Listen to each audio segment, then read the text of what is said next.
Cray était un loser sans talent qui est devenu le chef de la plus grande équipe de chasseurs de trésors au monde, alors qu'il voulait juste vivre une vie tranquille dans le village paisible où il est né. Devenir chasseur de trésors n'était même pas son projet, c'était le rêve de ses amis d'enfance, qui voulaient devenir de célèbres héros explorant les anciens coffres remplis de trésors et de monstres mortels. Lorsqu'ils étaient jeunes, tous juraient qu'ils deviendraient de célèbres chasseurs de trésors et qu'ils parcouraient le monde, et à cause de sa FOMO, Cray ne pouvait pas le refuser, même s'il en avait envie. De nombreuses années se sont écoulées depuis, et Cray est devenu un jeune homme.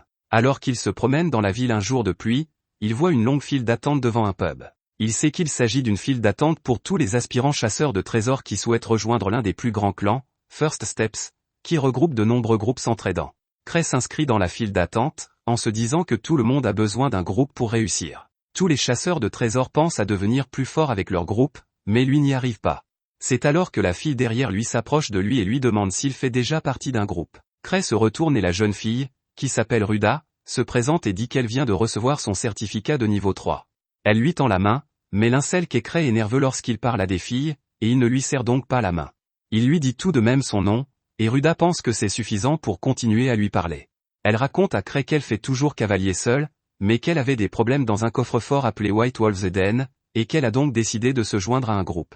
Soudain, l'un des gars de la file d'attente commence à se moquer de Ruda, lui demandant si elle pense vraiment pouvoir vaincre le repère des loups blancs avec des capacités de niveau 3. Il lui dit que les chasseurs de niveau 3 sont des nuls, mais elle s'énerve des remarques de Scarface et lui demande de retirer ses paroles. Il ne le fait pas et les choses commencent à s'envenimer entre eux. Cray ne veut pas être mêlé à cette histoire et fait de son mieux pour se camoufler avec le mur derrière lui, tandis qu'un garde vient interrompre le combat entre Ruda et Scarface. Ils entrent bientôt dans la taverne, et Ruda est étonnée par le nombre de chasseurs présents dans cet endroit, car c'est la première fois qu'elle y vient, mais Cray lui dit qu'il a déjà participé à 5 rassemblements de ce genre. Ruda est désolée pour lui car cela signifie qu'il a été rejeté à chaque fois, et Cray lui dit de ne pas le faire, seuls ceux qui ont des compétences peuvent devenir de bons chasseurs, et les perdants comme lui doivent s'accrocher à la moindre occasion de survivre. Ruda commence à lui poser des questions sur les groupes présents. Elle s'enquiert d'abord du groupe le plus voyant, et Cray lui répond qu'il s'agit du meilleur groupe de ce clan. Le groupe est dirigé par un playboy blond nommé Ark, qui possède une certification de niveau 7. Avec seulement 5 de ses coéquipiers, il a réussi à éliminer une salle des trésors de rang 7. Ruda n'en revient pas et l'interroge sur le siège vide à côté du groupe d'Ark. Avant que Cray ne puisse lui dire quoi que ce soit, Scarface arrive et lui demande si elle est venue sans faire de recherche. Il commence à lui dire que le siège vide appartient au chef du groupe des Grivés, qui a fondé le clan des Premiers Pas. Cray connaît bien le groupe des Grivés, car c'est le groupe de ses amis qui est arrivé dans cette ville il y a 5 ans et qui est rapidement devenu le plus fort. Ils sont tous incroyablement doués et sont toujours considérés comme le groupe le plus fort de tous les temps. Scar explique à Ruda que s'il y a autant de monde, c'est parce que Griver essaie de trouver un nouveau membre pour la première fois. Tous les chasseurs solitaires veulent rejoindre le groupe le plus fort, mais comme la chaise est vide, Griver risque de ne pas être là. Soudain, un rouquin en colère se met à crier contre les organisateurs de l'événement, demandant où se trouve le groupe de Griver, car il est venu pour eux. Il déclare fièrement qu'il est au niveau 4 et qu'il deviendra un jour le plus fort des chasseurs, et qu'il a donc besoin de rejoindre le groupe le plus fort pour cela. Une jeune fille nommée Tino se présente pour discipliner le garçon, mais le garde de tout à l'heure essaie de l'arrêter et lui demande de ne pas prêter attention à l'idiot, mais la rousse devient furieuse en entendant cela. Alors que le garde fait de son mieux pour calmer la situation, les chasseurs de la taverne sont impatients d'assister à un combat. Ils dégagent la zone pour que Tino et la rousse puissent se battre, et Cray dit à Ruda de sortir avec lui pour qu'il ne soit pas pris entre deux feux. Il commence à la conduire à l'extérieur, pensant qu'il n'aurait pas dû venir ici.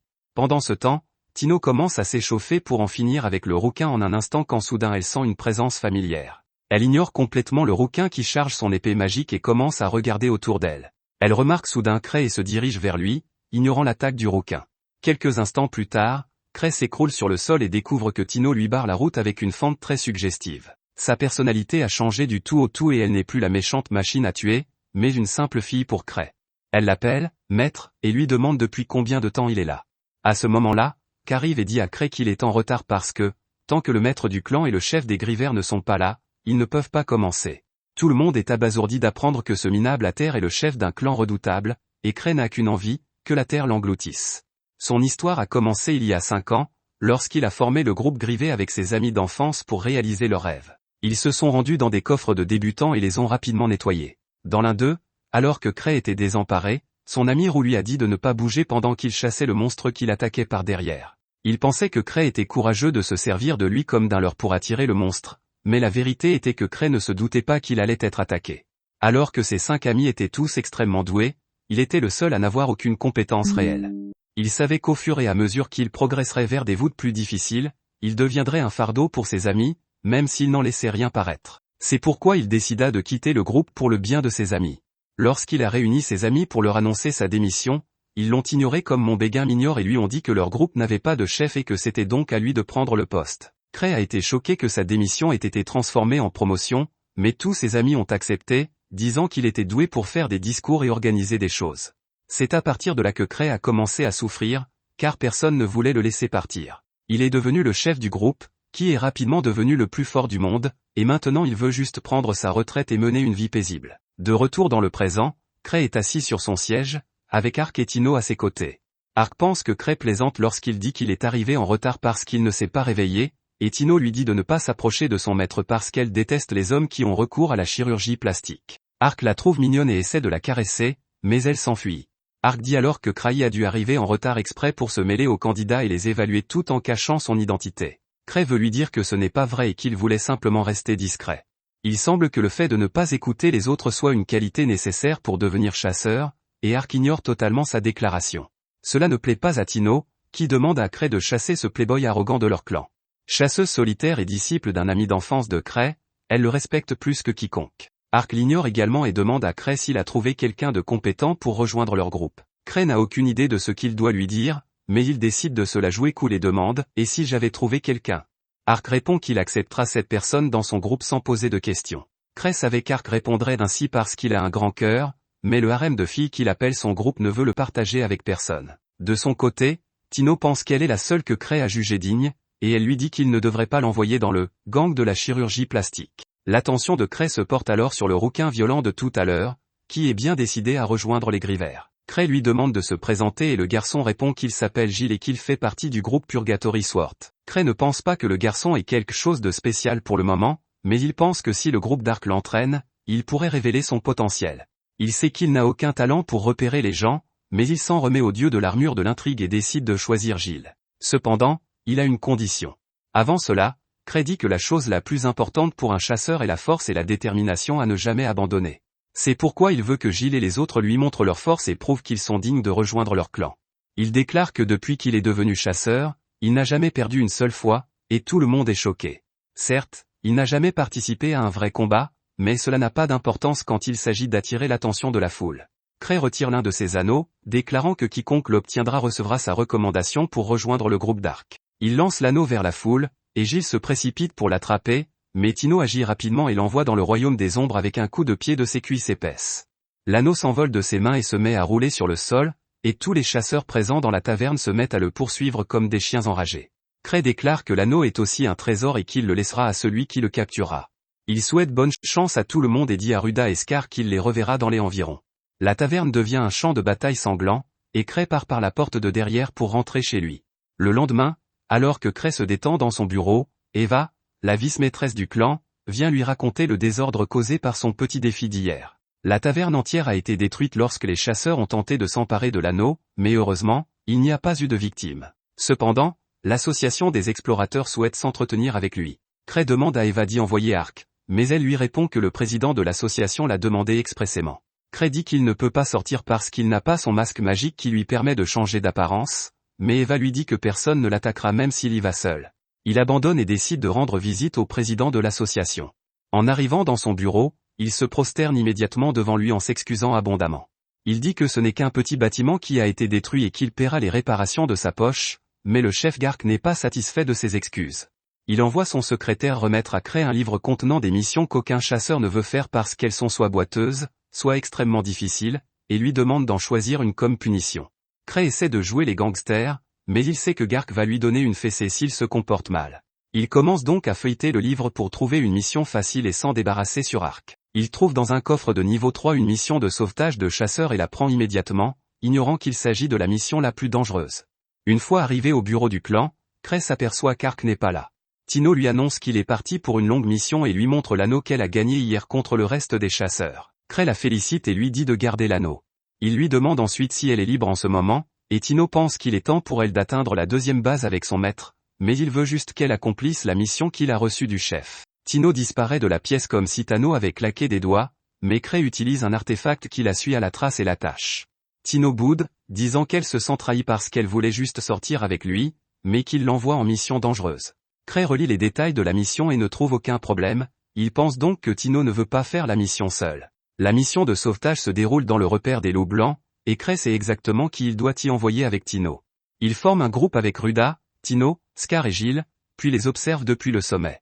Ses pensées se tournent soudain vers le jour où, il y a 6 ans, son groupe est allé s'inscrire à l'association des chasseurs de trésors. Cray commença à s'inquiéter à l'approche de la porte et dit à ses amis qu'il devait repartir aujourd'hui. Il essaya de les convaincre qu'il n'était pas fait pour être un chef et qu'il ne ferait que les entraîner vers le bas, mais ils ne prirent pas la peine de l'écouter. Le rouquin lui couvrit la porte d'un coup de pied et se présenta comme le plus fort épéiste du monde, et juste après lui, la fille bronzée Lise déclara qu'elle était la plus grande voleuse.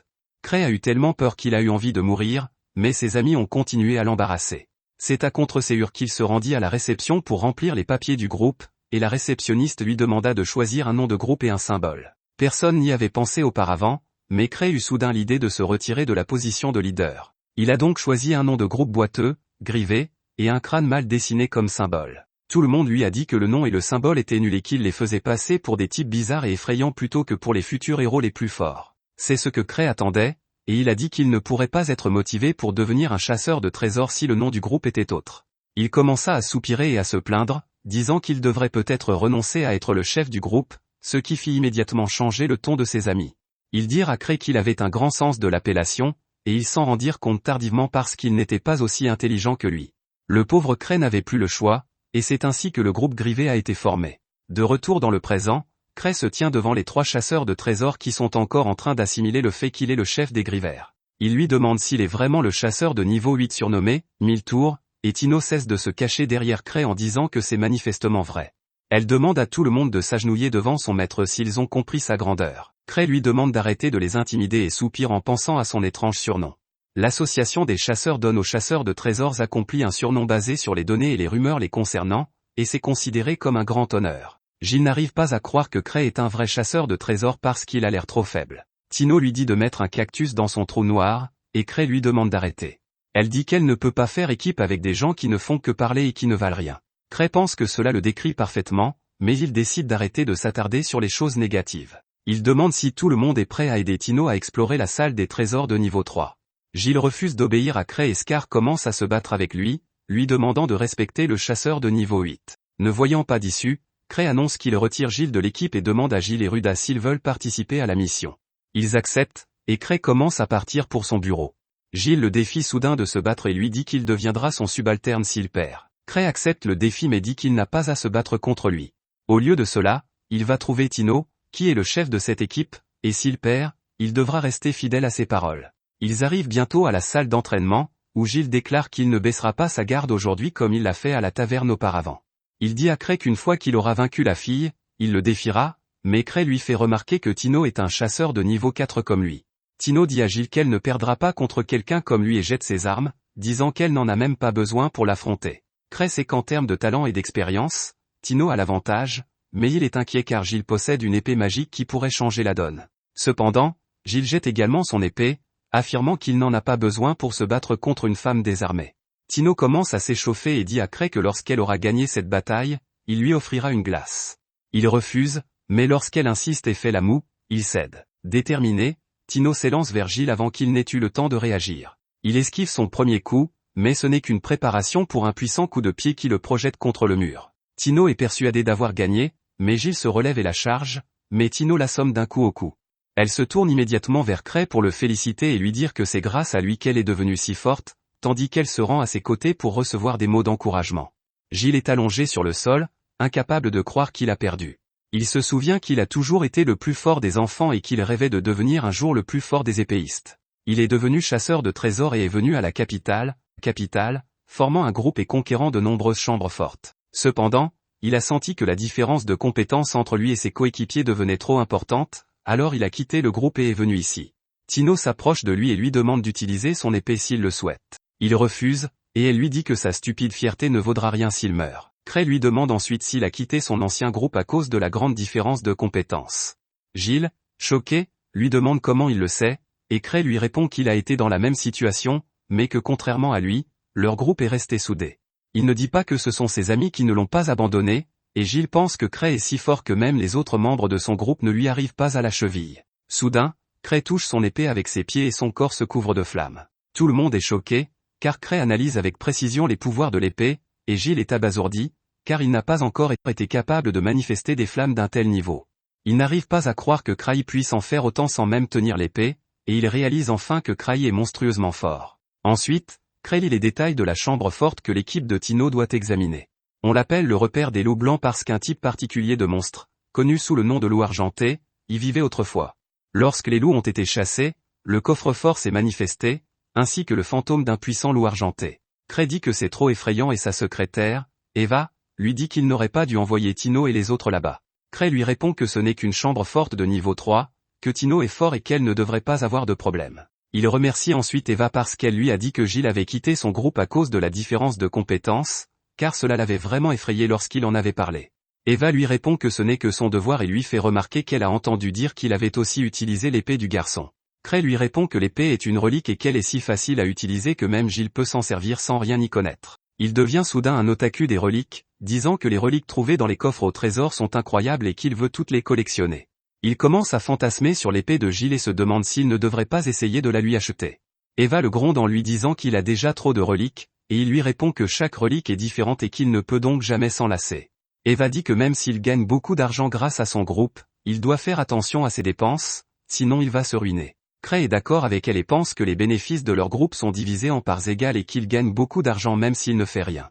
Soudain, il se souvient qu'il doit recharger ses reliques et se rend chez une mage de sa guilde. Celle-ci charge volontiers la relique, tandis que son partenaire raconte à Cray qu'un loup fantôme a récemment été aperçu près du repère des loups blancs et qu'il a anéanti une caravane dont les gardes étaient de niveau 3. Cray s'inquiète, mais tente d'expliquer qu'il s'agit d'une coïncidence. La mage ajoute soudain que les loups de la salle des trésors sont devenus plus forts ces derniers temps et que l'association envisageait de modifier le niveau de difficulté. Elle ajoute que récemment, une équipe de chasseurs de trésors de niveau 5 a également disparu dans la chambre forte, et que leur chef était également très réputé. Cray est choqué d'entendre tout cela, et il sort immédiatement la page d'information sur la mission. Il n'avait pas remarqué les noms et les niveaux des personnes qu'il devait sauver lorsqu'il a accepté la mission, et maintenant qu'il voit qu'elles sont toutes de niveau 5, il panique, pensant qu'il a envoyé Tino et les autres à la mort. Lorsque les deux chasseurs lui demandent à quoi il pense, il leur révèle qu'il a envoyé Tino au repère des loups blancs avec 3 autres chasseurs. Ils sont effrayés mais pensent que c'est la façon dont Cray entraîne ceux qui ont du potentiel. Ils se disent que c'est ainsi que les Grivés sont devenus le groupe le plus fort, et Cray quitte soudain la pièce, essayant de se convaincre que tout va bien se passer.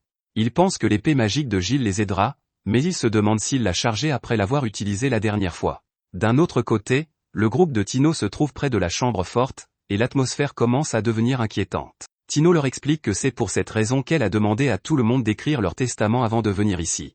Elle savait que Cray lui avait confié une mission très difficile, mais elle n'allait pas la lui refuser, même si elle devait mettre sa vie en danger.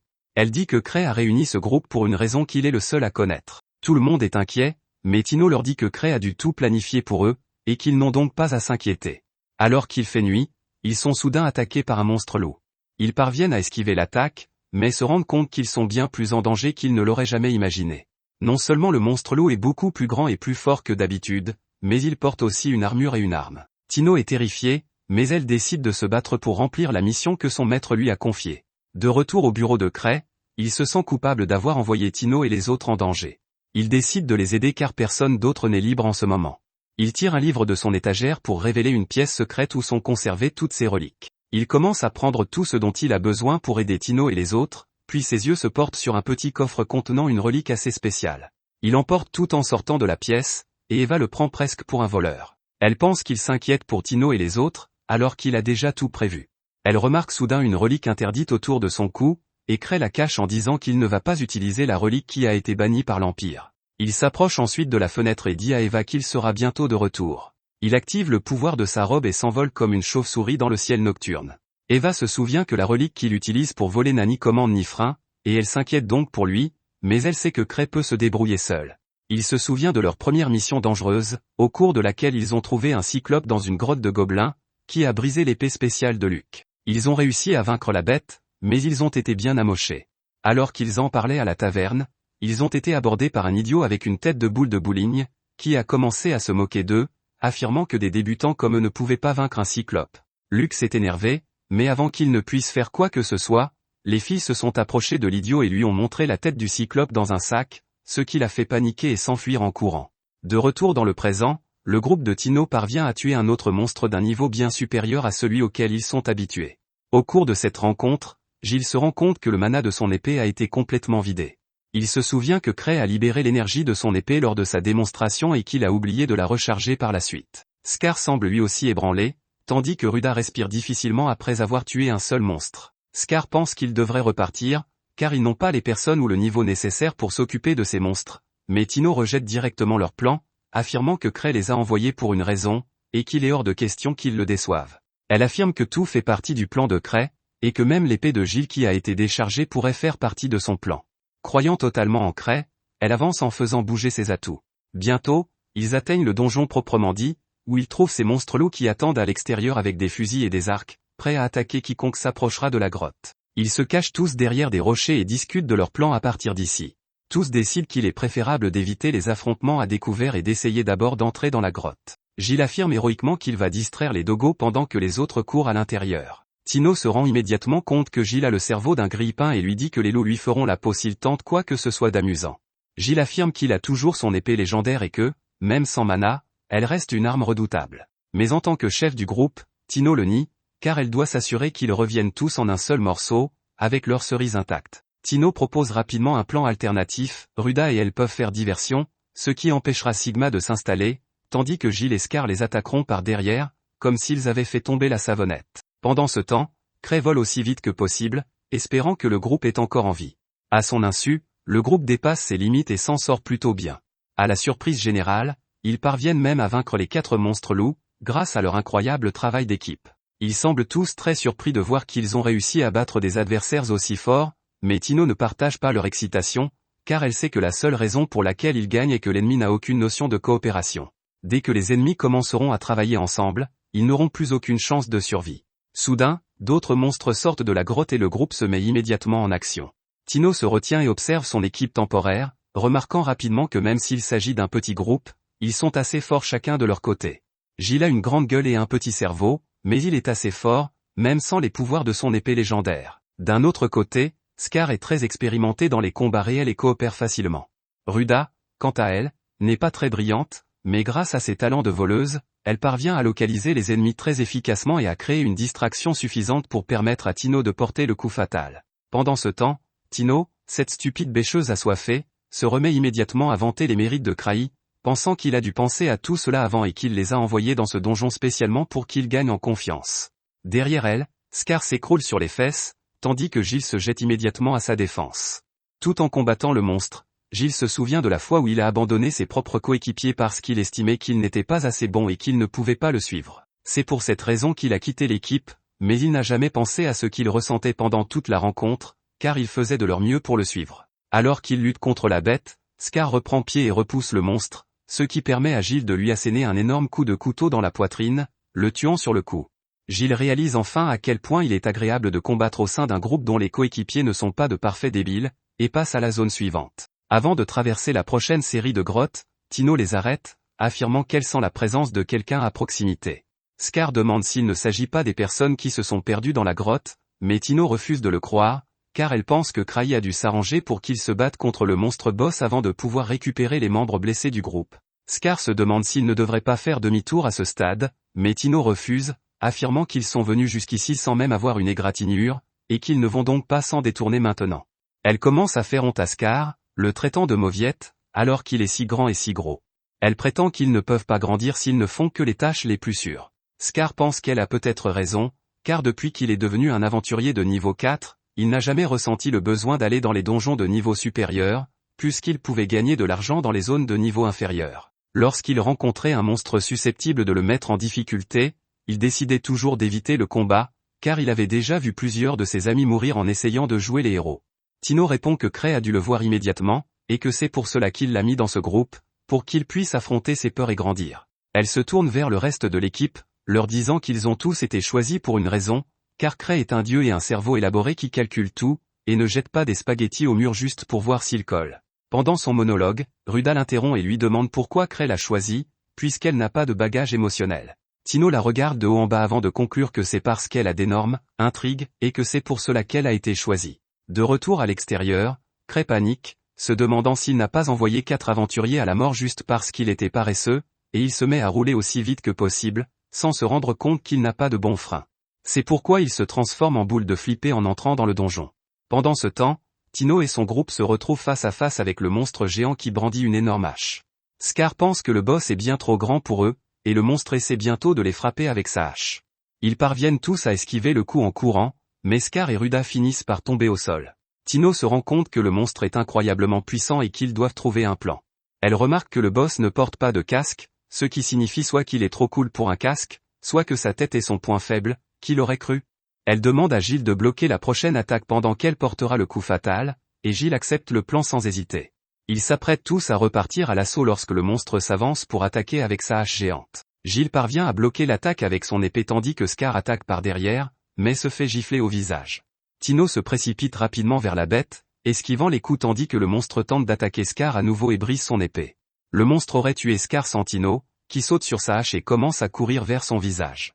Elle fait un acte de foi, mais malheureusement, la bête est beaucoup plus rapide et finit par la taillader sur ses cuisses juteuses pendant qu'elle le poignarde à l'arrière du cou, car elle a trop regardé l'attaque du titan. Le plan fonctionne puisque le monstre disparaît, et elle se laisse tomber au sol pour prendre une potion de santé afin de soigner sa blessure. Gilles et Scar sont tous deux soulagés d'être en vie et se dirigent vers Tino, qui donne son épée à Scar, affirmant qu'elle peut survivre sans elle pendant un certain temps. Soudain, elle sent quelque chose et esquive une lance qui se dirige vers elle depuis les ténèbres. Ils sont tous choqués car le boss est déjà mort, mais bientôt, 4 autres monstres boss émergent des ténèbres avec des armes différentes, tandis que Ruda panique. Même Tino pense que Cray a peut-être exagéré cette fois-ci, car un seul boss suffisait, mais elle n'a pas l'intention de le laisser tomber. Elle se relève et prévoit d'entrer dans une grotte étroite à proximité, où les bêtes ne pourront pas les poursuivre. Mais l'un des monstres couvre immédiatement l'entrée, bloquant leur fuite. Scar et Gilles prennent la parole et disent aux filles qu'ils serviront d'appât pendant qu'elles s'échapperont rapidement par la grotte. Ruda tente d'argumenter, mais Scar lui dit de ne pas s'inquiéter, car tout le monde meurt un jour, et qu'il vaut mieux que certains d'entre eux survivent aujourd'hui. Tino, quant à elle, n'est pas prête à sacrifier qui que ce soit, car elle se demande ce qu'aurait fait Cray, lorsqu'elle se souvient qu'elle possède l'anneau magique qu'il lui a donné. Elle leur demande de la soutenir et tous trois attaquent le monstre l'un après l'autre. Tino utilise l'anneau, qui peut tirer une balle d'air sur l'ennemi, et le charge avant d'en faire exploser les yeux du monstre. Le monstre commence à s'agiter dans tous les sens tandis que Gilles s'élance pour porter le coup fatal. Malheureusement, il est repoussé par une gifle, et lorsque Tino tente de l'aider, les monstres sont déjà sur eux. Alors qu'il pensait que tout était fini, Cray entre dans la grotte comme une boule de flippé et projette le monstre contre le mur. Tino est surpris de le voir, tandis que Scar se rend compte que ces bêtes semblent avoir peur de lui. L'un des monstres tente d'attaquer Cray, mais grâce à ses reliques protectrices, rien ne se passe. Cray s'empresse de tirer une décharge magique sur le monstre à l'aide de ses anneaux magiques, l'envoyant à nouveau dans le mur. À la surprise générale, le monstre s'en sort sans trop de dommages. Cray sourit, sachant que les anneaux magiques ne sont pas très puissants et qu'ils ne sont que tape à l'œil. Il sort rapidement une bombe fumigène et l'utilise pour permettre à tout le monde de s'enfuir, et grâce à cela, ils réussissent tous à s'échapper. Cray jette rapidement un coup d'œil aux cuisses de poulet juteuses de Tino et les soigne avec sa relique, car sans elle, il ne peut littéralement rien faire. Il leur dit ensuite de le suivre et de commencer à marcher dans la grotte, alors qu'il est lui-même effrayé, ne sachant pas ce qui va se passer dans cette aventure. Il commence à se souvenir de la réaction de ses amis lorsqu'il leur a montré pour la première fois qu'il était un accumulateur géant. Il s'attendait à ce qu'ils soient dégoûtés par lui, car il avait probablement accumulé tout le papier hygiénique pendant la Corona, mais étonnamment, ils ont été plutôt calmes et ont montré beaucoup d'intérêt pour ce qu'il faisait. L'un de ses coéquipiers s'est emparé d'un sac Gucci comme un vrai chercheur d'or, mais ce sac était une relique à l'espace illimité. La jeune fille fut immédiatement surprise et demanda quel était son prix, mais Cray répondit qu'il s'agissait d'une contrefaçon bon marché dans laquelle on ne pouvait ranger que du chocolat. Très vite, Liz s'empara d'un bracelet et l'enfila, demandant à Cray ce qu'il pouvait bien faire. Avant qu'il ne puisse répondre, Liz tomba sur les fesses, et elle eut beau essayer de se relever, elle échouait toujours. Cray lui répondit qu'il s'agissait d'un bracelet anti-gravité, qui perturbait son sens de l'équilibre. Elle ne comprend pas pourquoi quelqu'un garde un tel objet, mais il se concentre sur le rouquin Luke, qui s'empare d'une épée aussi rouge que lui. Cray lui dit immédiatement de laisser tomber l'épée car elle était maudite, mais Luke ne le fit pas et finit par être maudit par l'épée. Il commença à essayer de taillader tous ceux qui se trouvaient sur son chemin. Ils l'ont maintenu au sol et ont attendu qu'il s'épuise avant de lui arracher l'épée. De retour dans le présent, Cray continue de marcher la tête baissée, essayant de déterminer s'il va dans la bonne direction. Il n'a aucune idée de l'endroit où il se trouve et aimerait que quelqu'un prenne les devants et l'escorte, mais tous les membres du groupe ont une confiance totale en lui, car ils s'attendent à ce qu'il sache tout. Il continue à marcher en se retournant de temps en temps, quand Gilles finit par demander à Cray s'il se dirige vers la sortie. Cray n'en a aucune idée et reste silencieux, mais Tino prend la parole, affirmant que Cray a certainement d'autres plans, car elle connaît déjà tout le plan des grottes, et qu'il se dirige dans une direction totalement différente. Cray pleure intérieurement, se demandant si Tino ne lui en veut pas de les avoir envoyés ici et s'il ne veut pas les aider, mais il décide de continuer à marcher. Soudain, tous les autres membres du groupe se figent et demandent à Cray comment il a su qu'il devait venir ici. Tino affirme avec enthousiasme que Cray sait tout, et ils courent tous vers la grotte, où ils trouvent le groupe d'humains blessés qui s'est perdu dans les grottes. Il est surpris de les voir ici, car il ne les aurait pas vus s'il avait été seul. Le chef du groupe de blessés, Rod, les remercie pour leur aide, mais Tino lui dit de remercier Cray, qui les a conduits jusqu'ici. Cray prétend immédiatement qu'il s'agit d'une simple coïncidence, mais les membres de son groupe pensent qu'il fait preuve d'humilité. Ruda leur donne quelques médicaments, mais ce n'est pas suffisant, et ils sont encore faibles car ils n'ont rien mangé depuis longtemps. Heureusement, Cray se souvient qu'il porte le sac de chocolat infini qu'il a volé sur l'île d'Epstein pour attirer les enfants, et donne des chocolats à tout le monde. Tino commence à se gaver de bonbons, montrant à Cray ses talents, tandis que ce dernier leur dit de manger, car il en a encore pour eux. Gilles semble intéressé par sa relique, mais Cray fait semblant d'être Wolverine au lieu de répondre aux questions normales. Scar commence à parler à Rod, affirmant qu'il ne s'attendait pas à ce qu'un groupe de niveau 5 ait des problèmes dans cette grotte, et même Gilles affirme que les monstres loups étaient certes forts, mais pas assez pour éradiquer un groupe de niveau 5 complètement empilé. Rod semble surpris par cela et affirme qu'ils n'ont pas été attaqués par les loups, car ils ne les ont jamais vus dans les parages. Il s'avère qu'un monstre fantôme de Sigma est apparu devant eux, tout seul, et qu'il les a complètement massacrés. Il prétend que le fantôme doit être un monstre spécial qui tombe à cause d'Halloween ou quelque chose comme ça, car il était assez fort pour contrôler même les boss loups à lui tout seul. Rod leur dit que même s'ils avaient confiance en leurs compétences, le fantôme était tout simplement trop fort pour eux, et même en utilisant toutes ses capacités spéciales, le fantôme a facilement dévié tout ce qu'il avait avant d'encercler Rod, comme s'il était assis sur des toilettes galeuses. Rod affirme qu'il pense que le fantôme est peut-être même plus fort que le saint de l'épée lui-même. Cela prend tout le monde par surprise, car tout le monde dans la capitale impériale sait que le saint de l'épée est le plus fort épéiste vivant à l'heure actuelle. Cray se contente de croquer dans son sneaker, sachant que le saint de l'épée n'est autre que son ami d'enfance Luke, mais il doute que ce fantôme soit aussi fort que Luke, qui aurait tué le monstre depuis longtemps s'il avait été aussi fort. Quoi qu'il en soit, Cray n'arrive pas à maîtriser ce monstre et regrette de ne pas avoir attendu le beau arc pour s'occuper de cette mission. Tous les habitants de la grotte se tournent vers Cray pour lui demander conseil, mais ce dernier détourne le regard, honteux de ne pas savoir quoi faire. Soudain, Cray décide de les piéger pour gagner du temps et dit à Tino qu'il lui confie la responsabilité de ce groupe et qu'elle doit les faire sortir de la grotte le plus vite possible pendant qu'il vérifie quelque chose. Tino n'est pas très confiant et affirme que Cray est le meilleur ici, mais Cray insiste sur le fait que ce sera un bon entraînement et l'incite à devenir le chef. Tino est très heureuse d'apprendre que Cray lui fait autant confiance. Elle lui montre ses cuisses de poulet en guise de récompense et affirme qu'elle ne le décevra pas. Ils commencent à marcher dans le labyrinthe de grottes et finissent par apercevoir la sortie au loin. Cependant, le fait de pouvoir voir la sortie les rend encore plus anxieux, car ils craignent que le fantôme ne se montre. Rod dit à Tino qu'il servira de bouclier pour eux afin qu'ils puissent s'échapper en toute sécurité, mais Tino rejette l'idée, affirmant qu'ils reviendront tous sains et saufs puisque Cray est avec eux. L'un des autres membres du groupe de blessés prétend qu'il devrait servir d'appât, puisqu'il est jetable, mais Cray leur dit qu'ils n'auront pas besoin de le faire, puisqu'ils peuvent simplement sortir de la grotte. Avant que cela ne se produise, ils commencent à entendre les hurlements des loups qui s'approchent d'eux, ce qui les met immédiatement sur les nerfs. Soudain, Tino sent quelque chose d'incroyablement fort s'approcher d'eux. Même Cray sent cette présence, et il protège rapidement Tino en pensant à toutes les reliques qu'il possède, y compris la relique de vie supplémentaire. Il a actuellement 5 vies supplémentaires, ce qui signifie qu'au 6e coup, il est comme mort. Il décide d'utiliser sa capacité de vol pour lancer une attaque surprise sur l'ennemi, ce qui lui coûtera une vie, mais c'est leur meilleure chance pour l'instant. Enfin, à travers le brouillard, ils aperçoivent le fantôme mortel qui s'avance vers eux, l'épée à la main. Tout le monde est effrayé et se demande s'il va pouvoir survivre à cette épreuve. Mais pour ne rien arranger, une deuxième silhouette apparaît derrière le fantôme, ce qui est tout simplement trop, même pour le courageux Tino, qui se met à trembler et se cache derrière Cray, le suppliant de les sauver. Mais Cray cesse de s'inquiéter en reconnaissant la deuxième silhouette et se demande ce qu'elle fait ici. Sans même un mot, la deuxième silhouette devient Ronaldo et donne au fantôme un coup de pied si puissant que le monstre s'écrase contre le mur dans un nuage de fumée. La silhouette s'approche de Cray, lui demandant si tout va bien, et enlève son masque pour montrer qu'elle n'est autre que Liz, devenue adulte. Les autres ne semblent pas la reconnaître et se demandent quel genre d'humain peut être aussi fort, mais cela énerve Liz, qui se demande comment ils peuvent être des chasseurs de monstres sans même savoir qui sont les Grivés. Elle explique à Cray qu'elle a fait tout le chemin jusqu'à la ville pour le rencontrer, mais qu'en arrivant au manoir, elle a entendu que Cray était sorti dans la grotte pour aider le groupe. Elle demande alors à Cray de s'éloigner car elle doit parler à son élève et se dirige immédiatement vers Tino, toujours caché derrière Cray. Elle commence à parler à la pauvre fille, affirmant qu'elle ne peut pas croire que Tino est si inutile qu'elle n'a même pas pu survivre seule dans cette stupide grotte et qu'elle a dû demander de l'aide à Cray.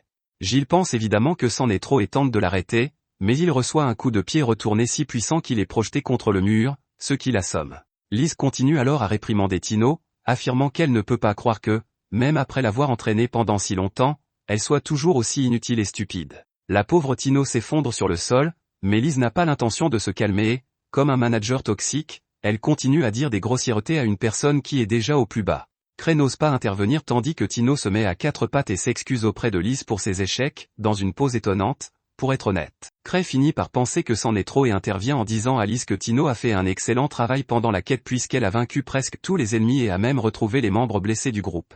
Il dit à Liz qu'elle peut y aller doucement maintenant, car son entraînement était manifestement excellent. Liz change immédiatement de personnalité, devenant une gentille fille qui lui demande si elle a fait du bon travail ou non. Cray regarde autour de lui pour voir Giles toujours collé au mur comme un lézard et décide de retenir sa langue, de peur qu'il ne dise quelque chose de mal. Soudain, ils se rendent compte que le fantôme est réapparu du mur, et que derrière lui se trouve un loup géant venu d'Amérique avec un énorme minigun à la main. Liz s'énerve et s'éloigne en remettant son masque, tandis que le loup commence à leur tirer dessus. Liz décide de devenir Flash et ralentit le temps avant de s'emparer de toutes les balles. Une fois la fumée dissipée, elle laisse tomber toutes les balles sur le sol, créant quelque chose qui ressemble à une base de Clash of Clans.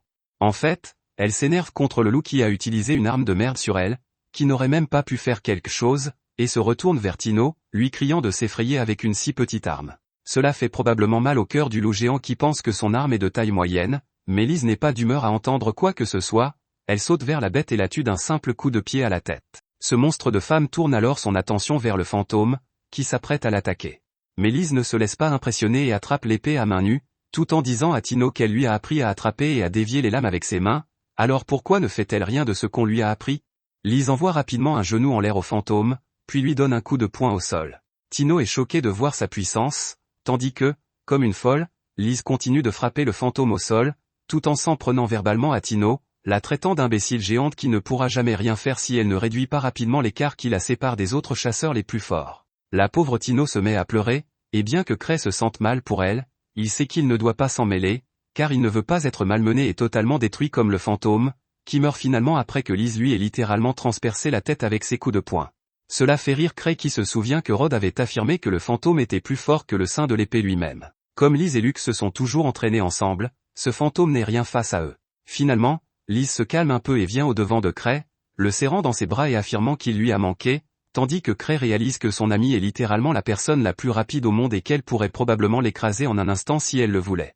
Le lendemain matin, Giles revient sur le terrain d'entraînement et donne son épée magique à Tino, affirmant qu'il veut que Cray l'ait, car il va s'entraîner à nouveau à partir de zéro pour devenir un jour aussi fort que Liz. Les autres membres ne semblent pas très optimistes à ce sujet, tandis que Tino pense aux masques que portent les Grivers. Il s'avère que Cray a passé commande de ces masques, mais que ce petit idiot a oublié d'y ajouter des trous pour les yeux.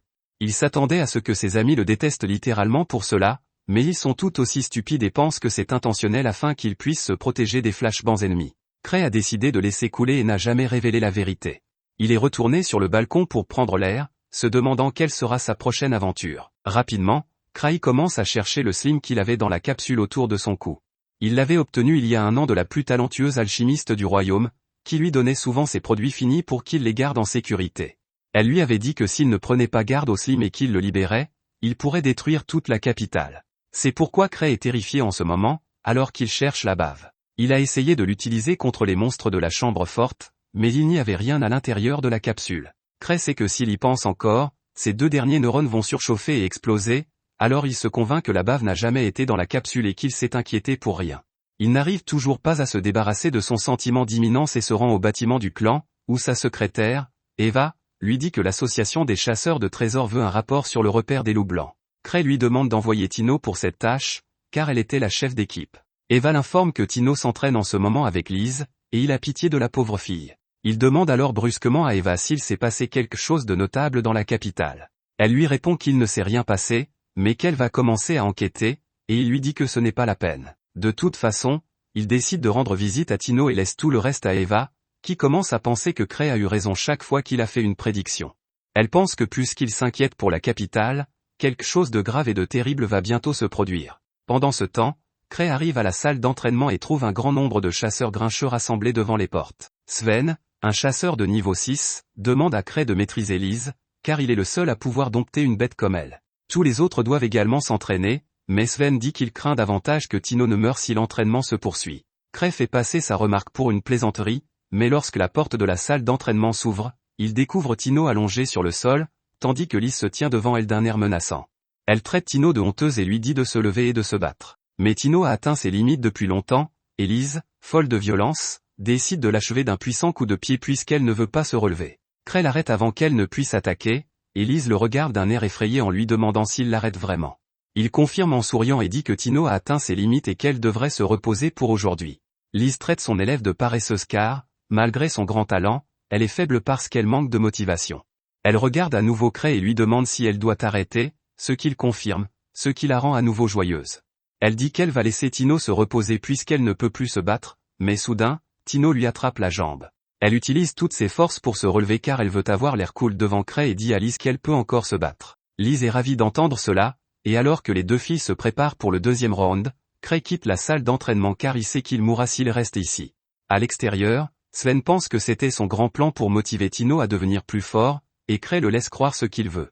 Après cela, il s'assoit pour prendre le thé et Sven lui dit qu'apparemment, l'affaire du repère des loups blancs n'est toujours pas résolue et que des fantômes continuent d'attaquer des gens sur la route du Nord. Il demande à Cray ce qu'il doit faire, et évidemment, il n'en a aucune idée. Cray espère Kark est là en ce moment, car il est meilleur que lui dans tous les domaines, à l'exception peut-être de l'armure du complot.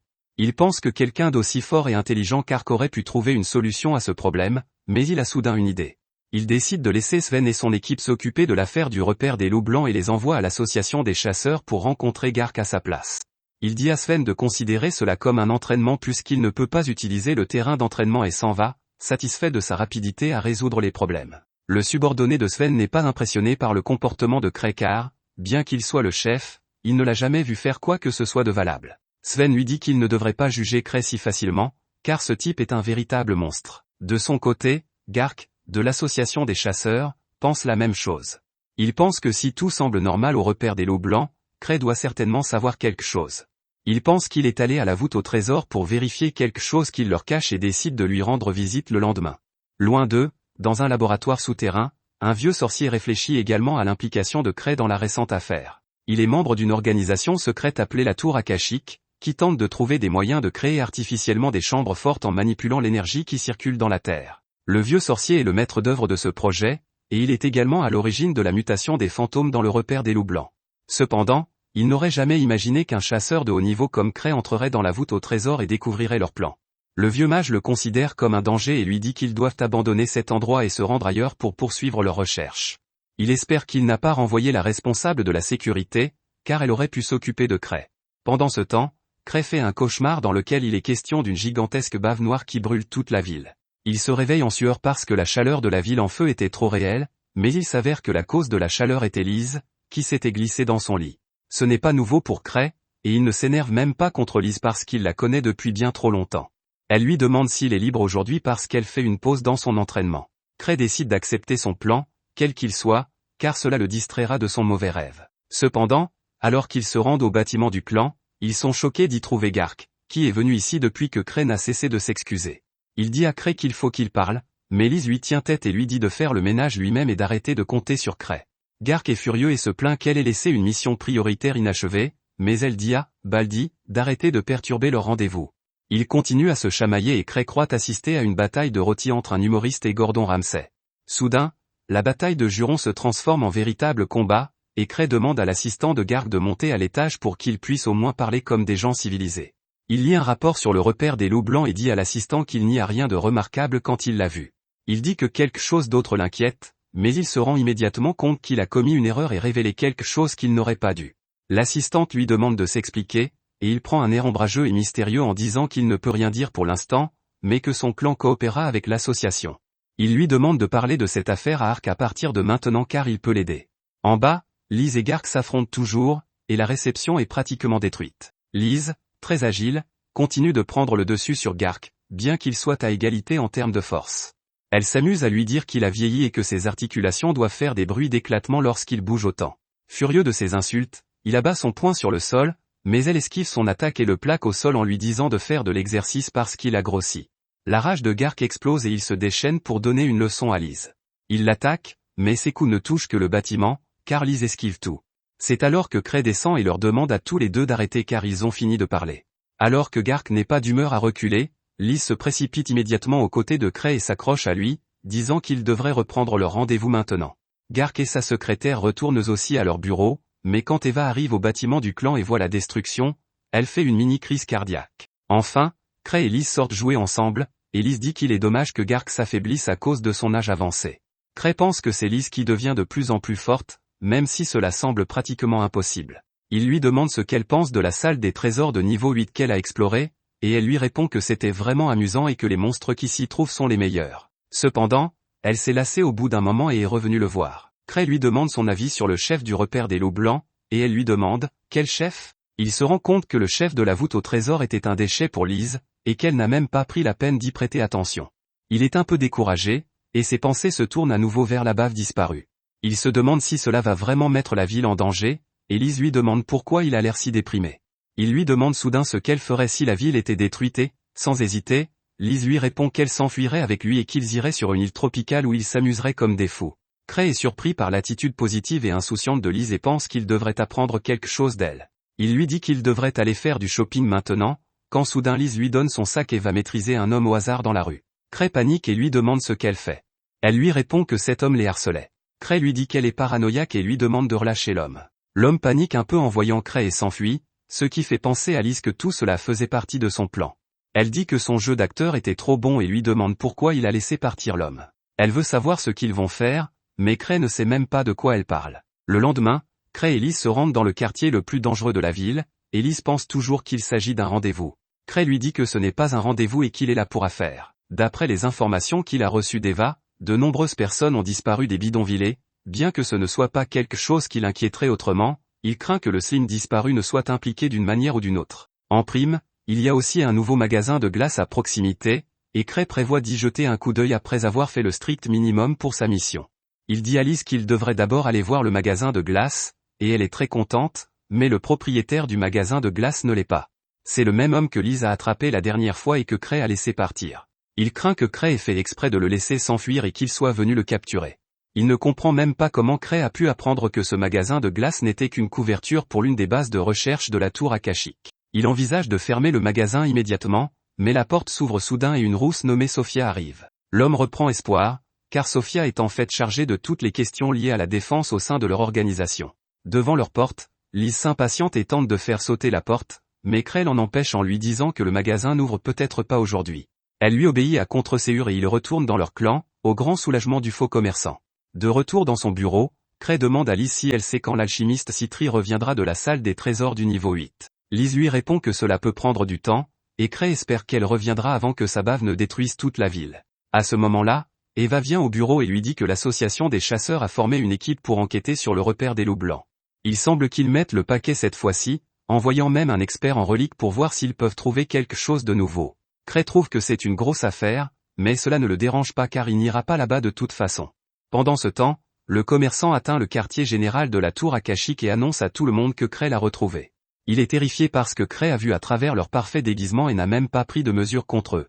Il tremble en disant qu'il ne peut même pas deviner ce qui se passe dans l'esprit de Cray, et les autres se sentent également désemparés face à cette situation. Il se tourne vers Sophia pour lui demander des suggestions, et elle leur dit qu'ils devraient combattre Cray et son clan de front. Tout le monde est choqué, mais Sophia leur assure qu'ils ont une chance de gagner.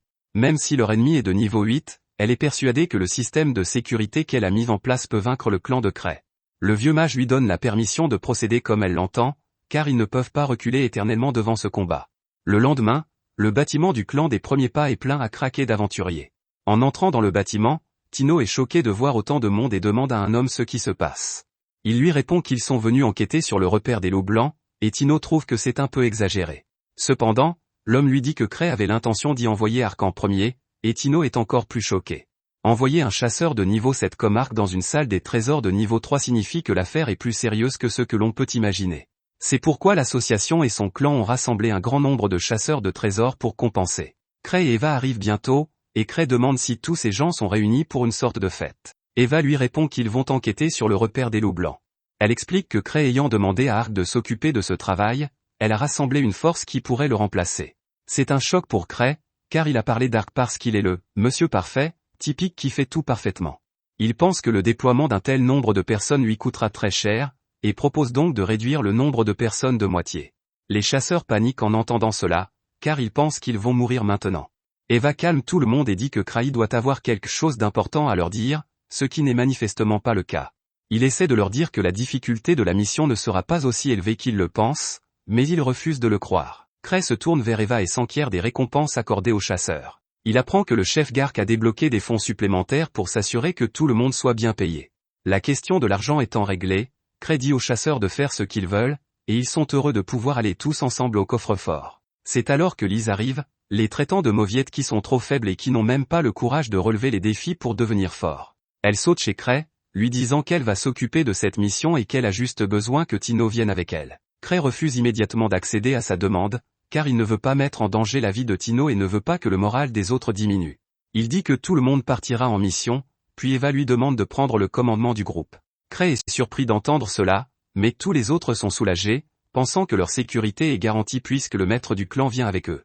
Cray se rend compte qu'il ne peut pas simplement dire qu'il ne viendra pas avec eux, alors il dit qu'il les rejoindra plus tard. En attendant, c'est Sven, qui est déjà au repère des loups blancs, qui prend le commandement. Avant que tout le monde ne parte, Cray dit à un gars de se méfier des monstres baveux au cas où ils seraient présents dans la chambre forte. L'équipe de chasseurs de trésors se rend à la chambre forte, sans savoir qu'il s'agit de la base de la tour akashique, qui pense que Cray a envoyé les chasseurs de trésors pour s'occuper d'eux. Alors qu'ils ne savent pas comment réagir, Sophia leur dit que c'est l'occasion d'attaquer les chasseurs alors qu'ils ne sont pas encore prêts. Elle explique que son système de défense a été conçu pour lutter contre les chasseurs les plus puissants, et que seul le groupe Grivé réuni peut le vaincre. Cependant, seul Cray, Liz et l'alchimiste Citri sont près de la capitale en ce moment, et elle a déjà prévu de battre Cray et Liz. Citri est la seule contre laquelle elle n'a pas de stratégie infaillible, mais il semble que Sophia ait un compte personnel à régler avec elle, et elle déclare qu'elle l'écrasera personnellement. Elle dit que Citri a découvert la théorie de leur maître sur la création de nouveaux coffres à trésors et qu'elle s'y est essayée elle aussi. Sophia dit qu'ils ne peuvent pas la laisser faire et demande aux magiciens la permission d'utiliser toute leur puissance de feu pour l'arrêter. Le sorcier lui accorde la permission et fait d'elle la commandante de leur force pour cette bataille, mais son numéro 2 n'a pas l'air ravi. Au-dessus d'eux, Sven et son groupe ne trouvent rien d'inhabituel, mais ils restent persuadés que Cray les a envoyés ici dans un but particulier. Soudain, il reçoit un appel et demande à son coéquipier d'actionner le sifflet d'urgence pour alerter les autres chasseurs de trésors. Une fois dehors, Sven leur raconte le message de Cray concernant la surveillance d'un monstre visqueux. Les chasseurs de trésors sont contrariés car ils sont censés recevoir des ordres d'un homme qui n'a même pas le courage d'être sur place. Sven leur dit de faire confiance au jugement de Cray, puis raconte qu'il a un jour invité tout le monde à une fête d'observation des fleurs et leur a dit d'apporter leurs armes. Au moment où Cray porte un toast, un coffre au trésor se manifeste derrière lui et tout le monde comprend qu'il l'a prédit. Les chasseurs sont déconcertés et Sven leur répète que les informations fournies par Cray sont plus précieuses que tout ce qu'ils peuvent trouver. De retour dans le bureau de Cray, Liz le harcèle pour qu'il lui donne du travail, car elle veut montrer ses talents de combattante devant lui. Cray est déjà irrité par son comportement et se demande combien de temps il va devoir la tolérer avant que les chasseurs puissent résoudre le problème dans le repère des loups blancs, et qu'il puisse montrer son visage à la fin.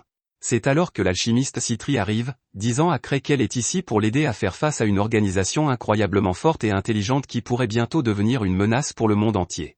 Cray expulse immédiatement Liz et Tino du bureau lorsqu'il apprend les détails de la tour akashique par Citri. De l'autre côté de la ville, Gark enfile son armure de combat pour pénétrer dans la salle des trésors et prouver que ses jours de gloire ne sont pas terminés. Son assistant tente de l'en empêcher, sachant qu'il va certainement se froisser quelques muscles et se casser le dos. Soudain, Citri arrive pour le voir et lui communique des informations importantes sur leurs véritables ennemis. De retour dans le bureau de Cray, il réfléchit au fait que Citri était la seule autre personne de leur cercle d'amis à ne pas être excessivement forte. Elle a toujours su qu'elle ne pourrait pas se battre au front et voulait faire autre chose pour soutenir ses amis. À l'époque, c'est Cray qui lui a donné l'idée de devenir alchimiste, et c'est ainsi qu'elle est devenue la plus grande alchimiste. Citri explique à Cray que le slim qu'elle a créé a la capacité de s'adapter rapidement à son environnement et d'évoluer, mais qu'il s'agit d'un prototype instable et raté. Cependant, elle s'est assurée qu'il ne s'en prendrait jamais à elle ou à Cray, et ce dernier panique, pensant que le reste de la ville est toujours en danger. Il a dit à Citri qu'il ne savait pas quand et comment le Slim avait disparu. Elle pense donc qu'il a dû sortir de la capsule et s'échapper par le système d'évacuation. Cray est un peu soulagé qu'elle lui fasse une confiance aveugle, puis Citri lui dit qu'il y a autre chose dont elle doit parler, qui peut être encore plus dangereux que la bave qui s'est échappée. De retour dans la tanière des loups blancs, Sven apprend par les renforts que Cray ne les rejoindra pas de sitôt et qu'il n'a pas autorisé Liz à venir non plus. Sven est discrètement soulagé de ne pas avoir envoyé la sauvage Liz ici, puis il décide de donner à tous les chasseurs de trésors un discours d'encouragement. Il leur demande s'ils sont prêts à combattre un Slim, et tous les chasseurs répondent que même les enfants peuvent vaincre les Slims et qu'ils n'ont pas à s'en inquiéter. Sven savait que cela arriverait et il maudit Cray de ne pas leur avoir donné plus d'informations utiles. C'est alors qu'un chasseur trèle et décide d'aller dans la chambre forte parce qu'il pense qu'élaborer des stratégies est une affaire de faibles. Tout le monde se moque de lui, et Sven dit qu'il peut très bien devenir la première victime des monstres, et qu'ils apprendront quelque chose de sa mort. Le vilain chasseur les traite de mauviettes en rentrant, puis quelqu'un lève timidement la main pour poser une question. Cette rousse ressemble beaucoup à Sophia, la responsable de la défense de la tour d'Akashic, mais elle prétend être une alchimiste appartenant au clan de Kraï. Elle dit qu'elle a travaillé avec Citri sur la recherche des Slims et sort ensuite une fiole de médicaments, affirmant qu'il peut tuer n'importe quel Slim, quelle que soit sa puissance. Après cela, Sven encourage les chasseurs de trésors en leur disant de viser la gloire mais de rentrer chez eux en vie. L'enquête commence, et à la fin de la journée, ils ne trouvent rien d'autre que les fantômes de loups, qui sont légèrement plus forts que la normale. Sven se demande si Cray ne s'est pas trompé cette fois-ci, mais pense que ce sera une bonne chose si c'est le cas. C'est alors que l'affreux chasseur au QI négatif arrive et dit que si tout le monde ici n'avait pas peur des limaces, la mission serait déjà terminée. Il se rend dans la forêt pour arroser un arbre et maudit Cray de donner des ordres mais de ne pas avoir les couilles de se rendre sur le lieu de l'action. Soudain, il entend un bruit étrange et va voir ce qu'il en est. Il est choqué de trouver deux hommes et un énorme loup enchaîné. Les hommes appartiennent à la tour Akashic, et ils sont ici pour mettre la noix de Hulk dans le loup afin qu'il devienne super fort et qu'il élimine autant de chasseurs qu'il le peut, conformément au plan de Sophia. Gain se rend compte que quelque chose ne va pas lorsqu'il voit l'injection géante et se précipite pour battre les deux gars. Il en assomme un, mais l'autre lui lance des boules de feu. Il les bloque également avant de le gifler, puis il prend le grand type pour le battre d'abord et lui poser des questions ensuite. Le grand lui demande s'il a été envoyé par Cray, mais Gain lui répond que c'est lui. Pendant qu'il tabasse ce type, son partenaire injecte le sérum de puissance dans le loup, qui se met soudain à fondre à l'extérieur, mais devient encore plus dangereux. Les deux hommes déclarent que ce monstre cherchera la plus grande quantité de mana à proximité et l'absorbera pour devenir encore plus fort. Le monstre aspire instantanément le mana des deux sorciers et Gain donne un coup de sifflet pour alerter tout le monde. Sven dit à tout le monde de se préparer à combattre dès qu'il entend le sifflet, et ils se rassemblent à l'extérieur de la forêt, armés et prêts. Bientôt, Gain arrive en courant, gravement blessé et amputé d'un bras, en disant que Cray avait raison depuis le début et qu'un puissant monstre visqueux est présent dans la forêt. C'est alors que le loup fantôme, qui s'est transformé en bave à cause du sérum fondant, arrive, et Sven lui décoche une flèche, visant à détruire ses pattes avant tout. Les magiciens lancent des attaques de feu et de glace sur la bave du loup, mais rien n'y fait. Pendant ce temps, Sven et le guérisseur vont voir Gain, qui leur dit avoir vu deux mystérieux bâtards injecter quelque chose au loup fantôme et le transformer en bave. Le loup baveux sort indemne du barrage magique, et Sven décide de tenter une attaque physique. Il pointe son arc vers la bave et tire rapidement une demi-douzaine de flèches, mais elles ne font aucun dégât à la bave de loup. Sven est choqué de voir que ni les attaques magiques ni les attaques physiques ne fonctionnent sur le Slim, mais il dit quand même aux chasseurs qu'ils se battront aussi longtemps qu'ils le pourront. Le loup visqueux commence à les attaquer, et Sven leur dit de garder leur distance et d'esquiver les attaques car le monstre est assez lent. Il court ensuite voir Talia et lui demande le produit chimique anti-bourbe qu'elle avait. Elle lui dit que le Slim devrait s'autodétruire s'il touche le médicament, et Sven prend la mission de s'assurer que cela se produise. Il se met à courir en essayant d'attirer la bave du loup, qui bondit soudain sur lui. Sven plante rapidement la fiole dans le sol et se met sur le côté. La bave de loup tombe sur la fiole et la brise, et lorsqu'elle touche le produit chimique, de nombreuses explosions se produisent à l'intérieur de son corps. Tout le monde pense que c'est la fin du combat, mais la bave du loup avale les explosions et survit. Sven est découragé car le loup ne s'est pas avéré être un Slim après tout, sinon il serait mort. Le gars en armure à côté de lui dit que Cray a dit qu'il s'agissait d'une créature visqueuse et non d'un Slim, et Sven commence à le maudire ainsi que les Grivers. Soudain, Citri arrive pour aider, car elle a littéralement supplié Cray de lui confier la responsabilité de la tanière des loups blancs. Elle explique à Sven que s'ils ne peuvent pas toucher à la bave du loup, c'est parce que son mana dense fait office de barrière. Elle s'intéresse à ce monstre unique qu'elle n'a jamais vu auparavant, mais il lui suffit d'un rapide coup d'œil pour comprendre comment le loup fantôme a fondu et s'est transformé en bave. Elle s'approche du dangereux monstre, esquivant ses attaques avec désinvolture lorsqu'elle se rend compte qu'il chasse les personnes qui possèdent le plus de mana pour remettre son corps en état. Elle a pitié de lui, pensant qu'il s'agit d'une expérience ratée, et décide de le tuer par pitié. Elle lance une fiole sur le loup visqueux et demande à Sven de l'abattre. Cette version améliorée des œils de faucon abat avec précision la fiole et la tête du loup baveux.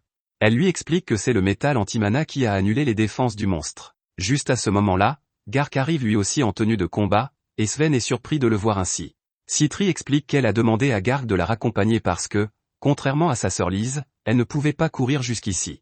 Comme cela ne répond pas aux questions de Sven, Citri lui dit qu'elle a une idée sur ce qui vient de se passer et qui est derrière tout ça. Elle conduit tout le monde dans un camp où elle explique l'existence de la tour akashique et de son chef, Maître Magu.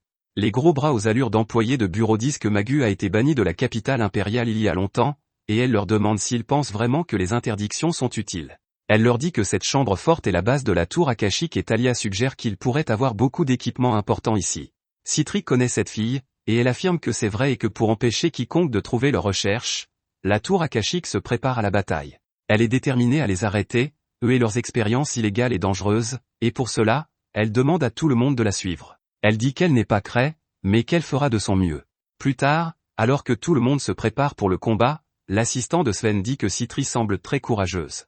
Il lui demande de ne pas sous-estimer cette fille, car elle utilise le fait qu'elle est faible pour utiliser tous les moyens possibles pour gagner, et en ce sens, elle est un monstre au même titre que les autres Griver.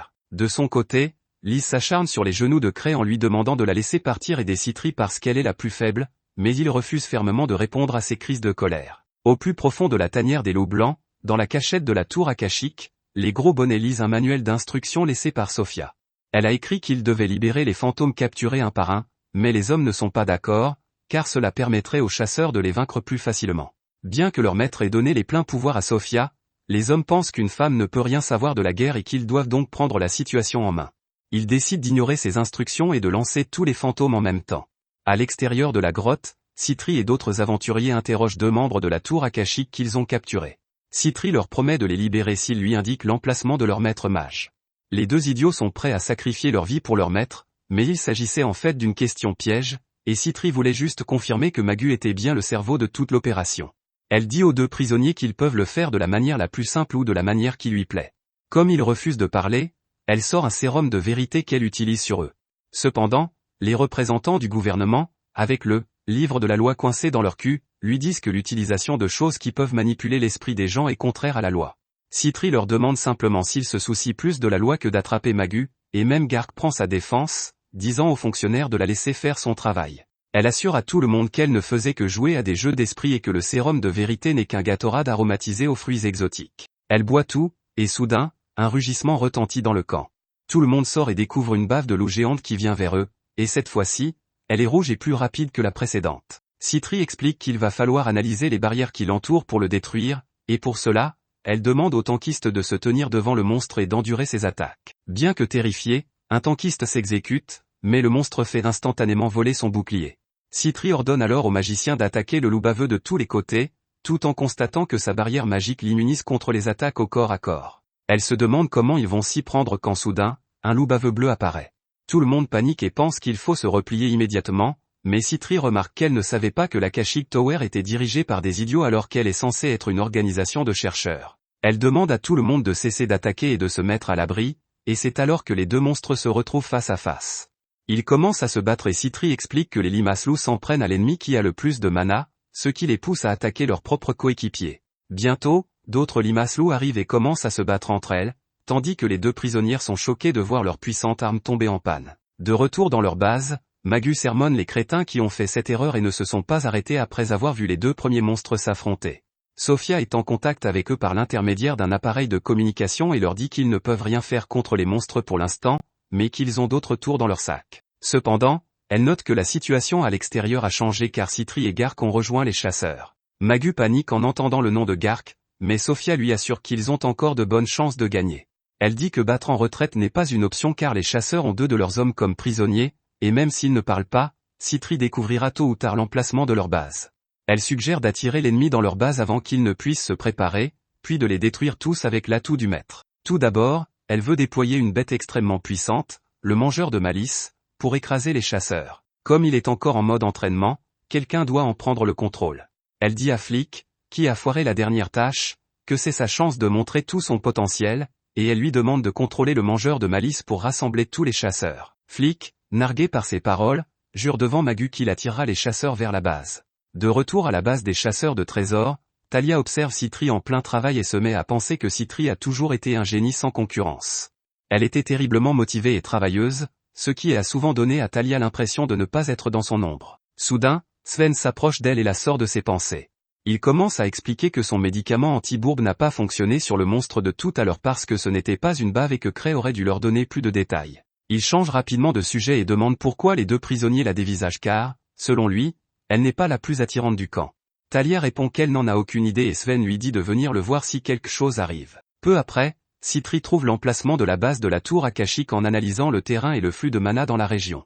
Tout le monde est surpris, et Citri demande alors aux prisonniers si sa supposition est correcte. Leurs réactions paniquées suffisent à confirmer sa théorie, et ils appellent immédiatement l'alchimiste rousse à les libérer, en l'appelant Sophia. Les chasseurs lui demandent de quoi il parle et Citri leur révèle que Sophia est son ennemie et une élève de Magu. Elle a essayé de la retrouver depuis longtemps mais n'a jamais pu la localiser complètement. Citri pense qu'il est absolument nécessaire de capturer Sophia et Magu pour détruire la tour akashique, et elle compte bien régler ses comptes avec Sophia pour de bon cette fois-ci. Non loin d'eux, Cray, Lise et Tino s'approchent de la base. Lise l'a pratiquement traîné jusqu'ici, et Cray pense qu'il va mourir parce que ses reliques ne sont pas complètement chargées, et qu'il n'a pas assez d'anneaux de sécurité non plus. De retour au camp, les chasseurs se dirigent vers la base de la tour akashique, et le chasseur au QI2 dit à Citri que s'il avait cru aux paroles de Cray plus tôt, il ne se serait pas cassé le bras.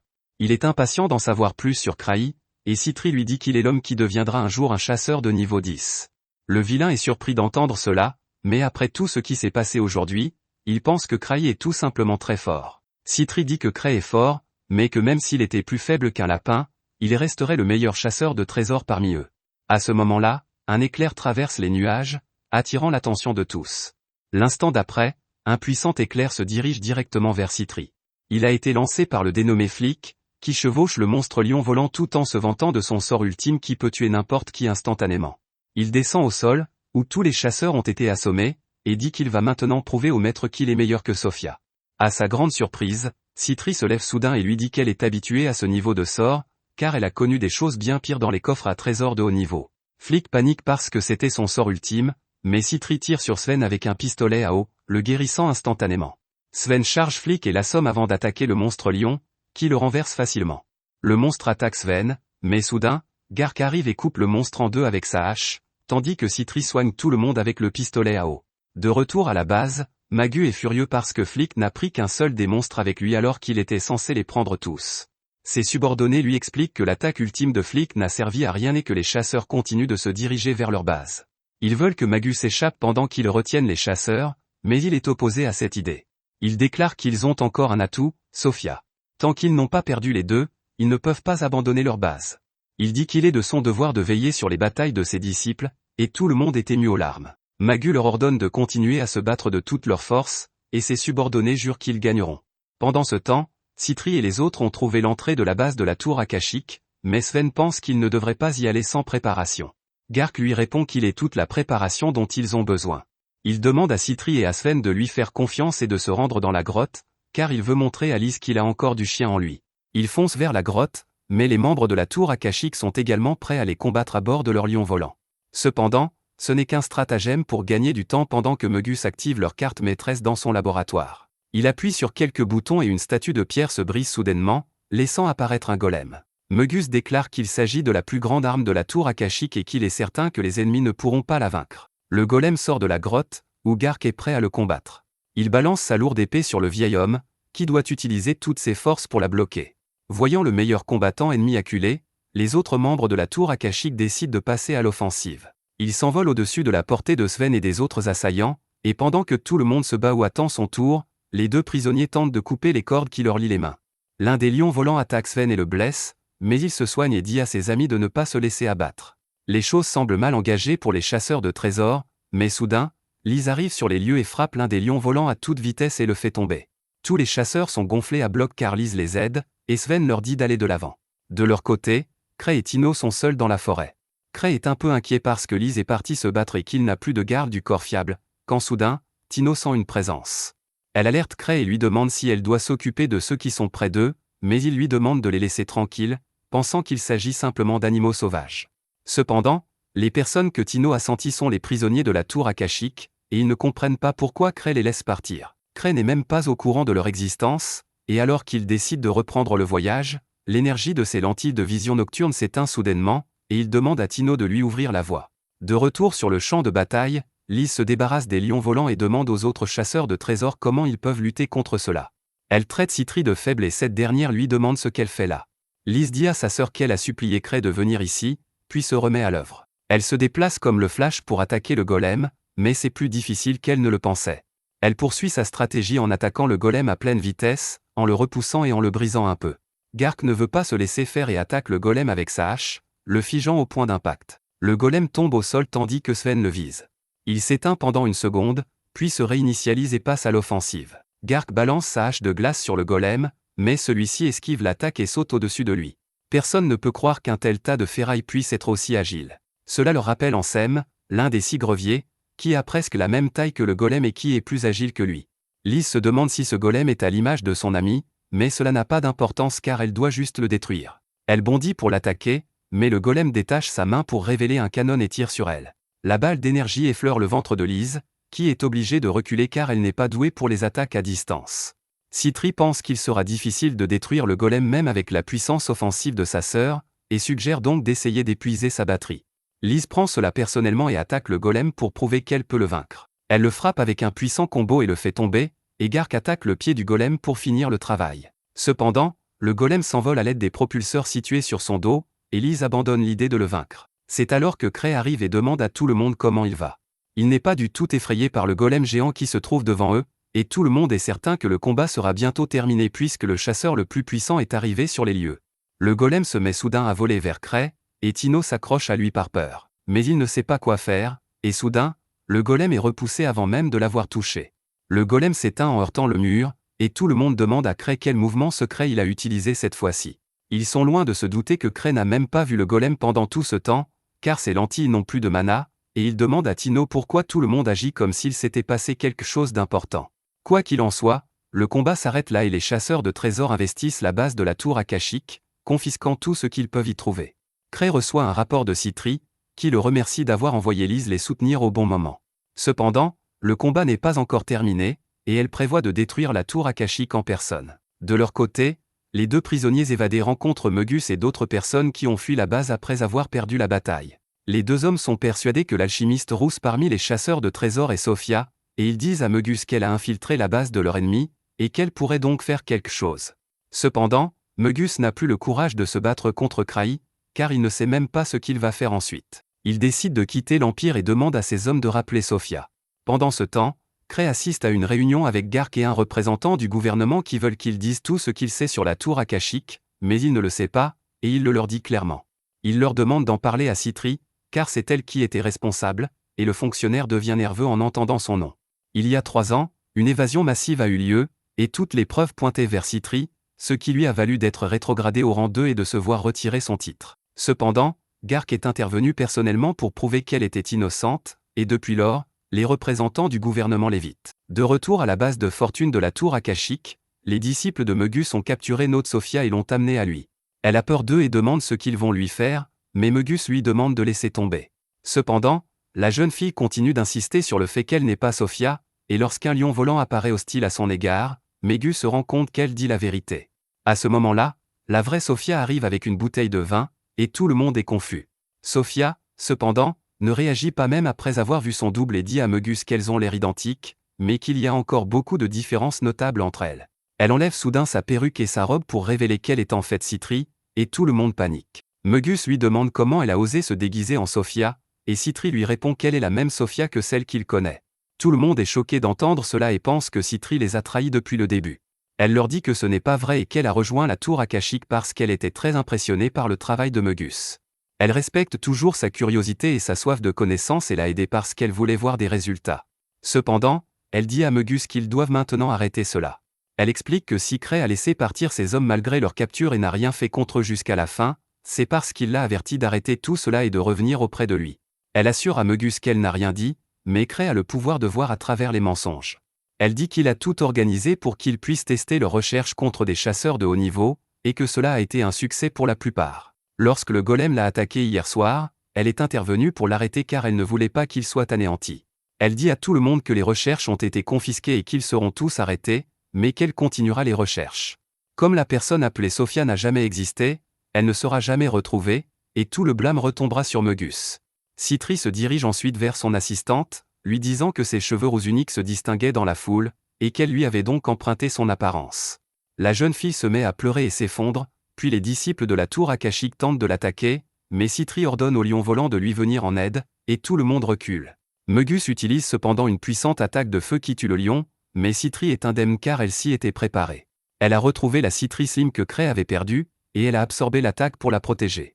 La bave commence soudain à manger le corps du lion, alors que Citri explique qu'il s'agit de son meilleur travail, car il peut constamment grandir en mangeant du mana. Mögus panique en entendant cela, car cela signifie que la bave a le potentiel de dévorer la terre entière, et Citri dit qu'elle voulait juste tester ses performances contre un mage aussi puissant que lui. Soudain, ses disciples activent une bombe fumigène et lui disent de s'enfuir pendant qu'ils retiennent la bave dorée. Cependant, alors que Mögus s'enfuit, il se heurte à quelqu'un de très musclé à la porte et tombe dans les escaliers. Mögus panique en le voyant, et c'est alors que Citri arrive, lui disant qu'elle voulait devenir forte pour égaler le reste de ses amis. Mais créer des golems prend du temps et coûte cher, alors elle a décidé de créer une chimère de compagnie. Pour ce faire, elle s'est introduite dans une prison de haute sécurité et a utilisé tous les criminels évadés comme matière première pour fabriquer cette chimère. Mögus se rend compte qu'il est confronté à la personne la plus impitoyable qu'il ait jamais connue, et Citri met son masque en disant qu'il deviendra une excellente matière première pour elle. La chimère tue le vieil homme et tous les autres sont arrêtés après que Citri a effacé leur mémoire. Elle efface également la mémoire de son assistant et informe Cray que tout s'est bien passé. Elle lui dit qu'elle sera plus prudente la prochaine fois, mais il ne comprend pas vraiment de quoi elle parle. Peu après, Cray et Citri vont rencontrer Gark et les représentants du gouvernement au sujet des objets confisqués à la base de la tour d'Akashic. Cray dit qu'il aimerait avoir le golem Akashic et l'autre objet dont le nom rime avec O. Les représentants du gouvernement sont choqués, et même s'ils comprennent pourquoi Cray demande le golem, ils lui demandent pourquoi il veut les mangeurs de malice. Cray a l'oreille très fine, comme Hélène Keller, et il entend toujours « mangeur » comme « O ». Il dit aux représentants du gouvernement qu'il a manifestement envie de la boire, et tout le monde commence à s'inquiéter de sa santé mentale. Finalement, les fonctionnaires acceptent de lui donner les mangeurs de malice, mais pas le golem, et Citri remercie Cray d'avoir négocié en son nom. Elle part récupérer les lions volants redoutables, et pendant ce temps, Gark approche Cray avec des nouvelles inquiétantes. Il lui parle d'un groupe de chasseurs de trésors appelé Crashing Lightning qui est récemment arrivé dans la capitale. Ils sont dirigés par un célèbre chasseur de niveau 7 nommé Arnold Eye, mais Cray ne le connaît pas et lui demande s'il s'agit du type qui jouait dans la série Terminator. Gark lui rit au nez et lui dit qu'Arnold aurait tué un dragon. Il donne une tape dans le dos de Cray en lui disant de ne pas créer d'ennui avec Arnold, mais même sa petite tape suffit à détruire l'un des anneaux de sécurité de Cray. Le vieil homme s'en va et Cray remarque alors une affiche pour la grande vente aux enchères de reliques qui aura lieu bientôt.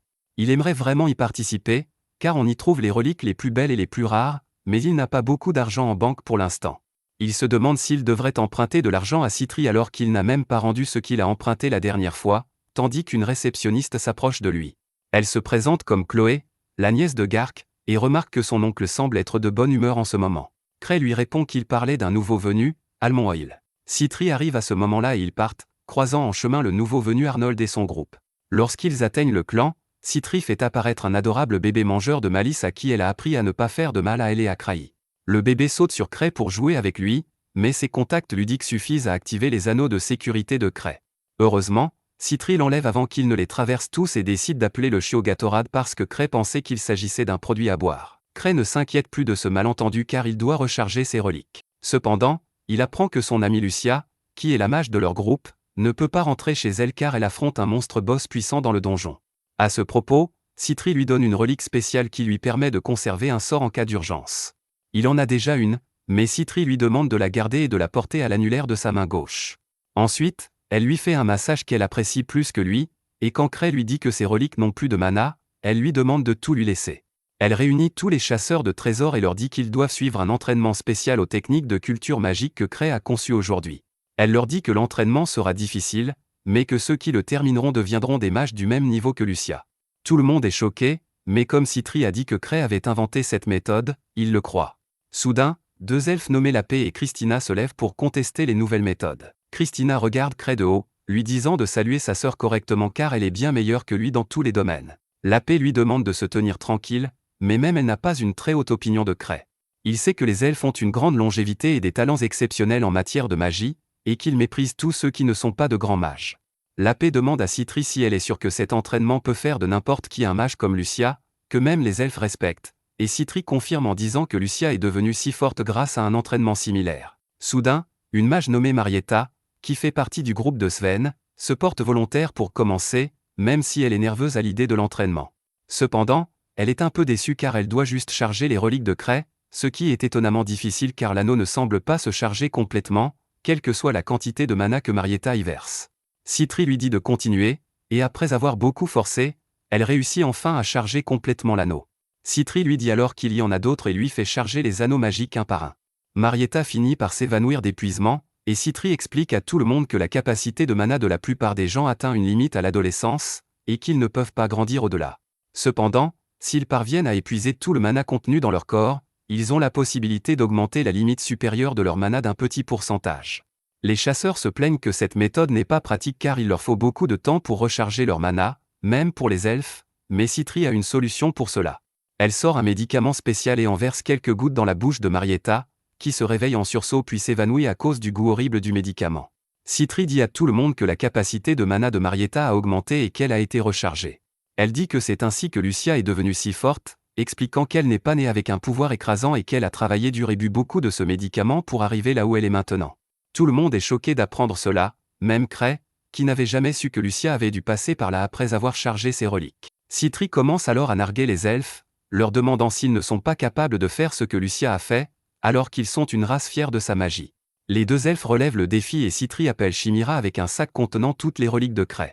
Christina commence à les charger une à une, et les autres mages du clan se mettent également au travail pour les rendre plus forts. Cray et Citri se rendent ensuite chez Lise, qui sort effrontément de son bain parce qu'elle a oublié sa serviette à l'extérieur. Citri ferme les yeux de Cray pour qu'il ne voie pas sa sœur nue devant elle, et après une petite dispute, Cray dit à Lise qu'il avait l'intention d'organiser une fête pour célébrer le retour sain et sauf de Citri et elle. Lise veut serrer Cray dans ses bras, mais Citri réussit à la retenir, et Cray annonce à Tino qu'elle va aussi venir avec eux. Ils se rendent dans un restaurant pour manger et boire, et Lise et Citri ne cessent de se disputer. Citri défie sa sœur à un jeu d'alcool et renverse son verre pendant qu'elle ne regarde pas. Cependant, Cray décide d'échanger leurs pichets, et Citri doit boire la boisson piquée. Elle s'enflamme très vite et commence à s'en prendre à Cray qui ne la considère que comme un sac à main ambulant. Elle lui demande s'il se souvient de la somme qu'il lui doit et lui dit qu'il peut toujours la rembourser avec son corps. Avant qu'elle ne puisse agir, Lise se jette sur elle et la plaque au sol. Soudain, elles entendent un vacarme, et il s'avère que l'un des chasseurs de trésors est tombé sur un certain Arnold, qui a un caractère bien trempé, à l'image de sa taille de pisse. Ces laquais disent à tout le monde de le traiter avec respect parce qu'il est un tueur de dragons et un chasseur de trésors de niveau 7, et Lise et Citri sont maintenant curieuses à son sujet. Arnold, sur ses grands chevaux, demande à l'aubergiste de lui apporter de l'alcool et des filles. Soudain, Lise s'approche de lui, disant qu'elle est là pour répondre à ses deux demandes. Arnold la traite de sale gosse et lui dit de rentrer chez elle, mais à sa grande surprise, Lise lui verse la boisson sur la tête. Tout le monde est horrifié, et soudain, Lise, furieuse, brise la cruche sur sa tête et la piétine, le traitant de faible et de ne pas mériter d'être un rancette. Arnold est trop furieux pour faire un geste, mais Cray arrive et emmène Lise, en s'excusant auprès d'Arnold pour son comportement d'ivrogne. Le lendemain, Eva parle à Cray du chasseur que Lise a agressé hier et dit que leur groupe était clairement en tort pour avoir attaqué sans provocation. Elle dit qu'il devrait s'excuser auprès d'Arnold et de son groupe parce qu'il a vaincu un dragon de foudre, et qu'il ne devrait pas en faire un ennemi. Cray espère que le coup de Lise a suffi à lui faire oublier quoi que ce soit, mais il demande à Eva d'organiser une réunion avec Arnold et à Garg de jouer le rôle de médiateur. En parlant d'Arnold et du dragon foudroyant, Cray dit soudain que le dragon aurait un goût divin s'il était bien grillé. Eva est choquée d'entendre cela, car le corps entier d'un dragon peut être utilisé comme un ingrédient précieux, et personne de sensé ne le mangerait. Cray lui raconte que Citri lui a déjà préparé un steak de dragon et que c'était très bon. Il continue de parler de la saveur des dragons foudroyants, puis dit à Eva de ne pas le prendre au sérieux parce qu'il a juste envie de viande. D'un autre côté, les laquais d'Arnold sont furieux d'avoir été traités au bar, mais il peut dire que Lise était vraiment forte. Il ne veut pas laisser passer l'affaire aussi facilement et emmène son équipe à la guilde. La réceptionniste leur demande s'ils sont là pour déposer une plainte, car elle a entendu dire qu'ils avaient été battus au bar. Le faux cul à la coiffure Joju lui répond qu'ils ne sont pas là pour porter plainte, mais pour connaître le nom de la personne qui a attaqué leur patron. À ce moment-là, Garg arrive et dit à Arnold que la fille qu'il cherche s'appelle Lise, et que son surnom est Stifled Shadow, l'ombre étouffée, en raison de la rapidité et du silence de ses mouvements. Arnold lui demande « Qui êtes-vous » et Garg se présente. Il dit qu'il savait que le groupe d'Arnold viendrait bientôt en ville et qu'il avait déjà prévenu le tuteur de Lise, mais qu'il a apparemment oublié. Les laquais sont encore plus furieux que quelqu'un ait oublié leur patron, et Gark leur dit alors qu'ils ont dû voir Cray au bar. Il leur dit que, malgré son attitude décontractée, Cray est en fait un chasseur de trésors de niveau 8 appelé Miltour. Les laquais sont terrifiés par cette nouvelle, mais Gark leur assure que Cray ne tolère pas les brimades, et que tant qu'ils promettent de ne pas être méchants, il gardera Lys sous contrôle. Il dit ensuite que Cray a en fait envoyé un message pour eux et sort un petit feuillet de sa poche. On peut y lire ce qui suit: le dragon de foudre doit être vraiment délicieux, et Arnold devrait m'en apporter. Gark s'en va, mais Arnold est furieux. Il prend le message comme une insulte et un défi et demande à ses hommes de se préparer au combat. Pendant ce temps, dans son bureau, Cray annonce à Eva que la dette qu'il doit à Citri a atteint 10 chiffres, ce qui la fait paniquer. Cray attend qu'elle se calme et lui dit que Citri a proposé 2 solutions.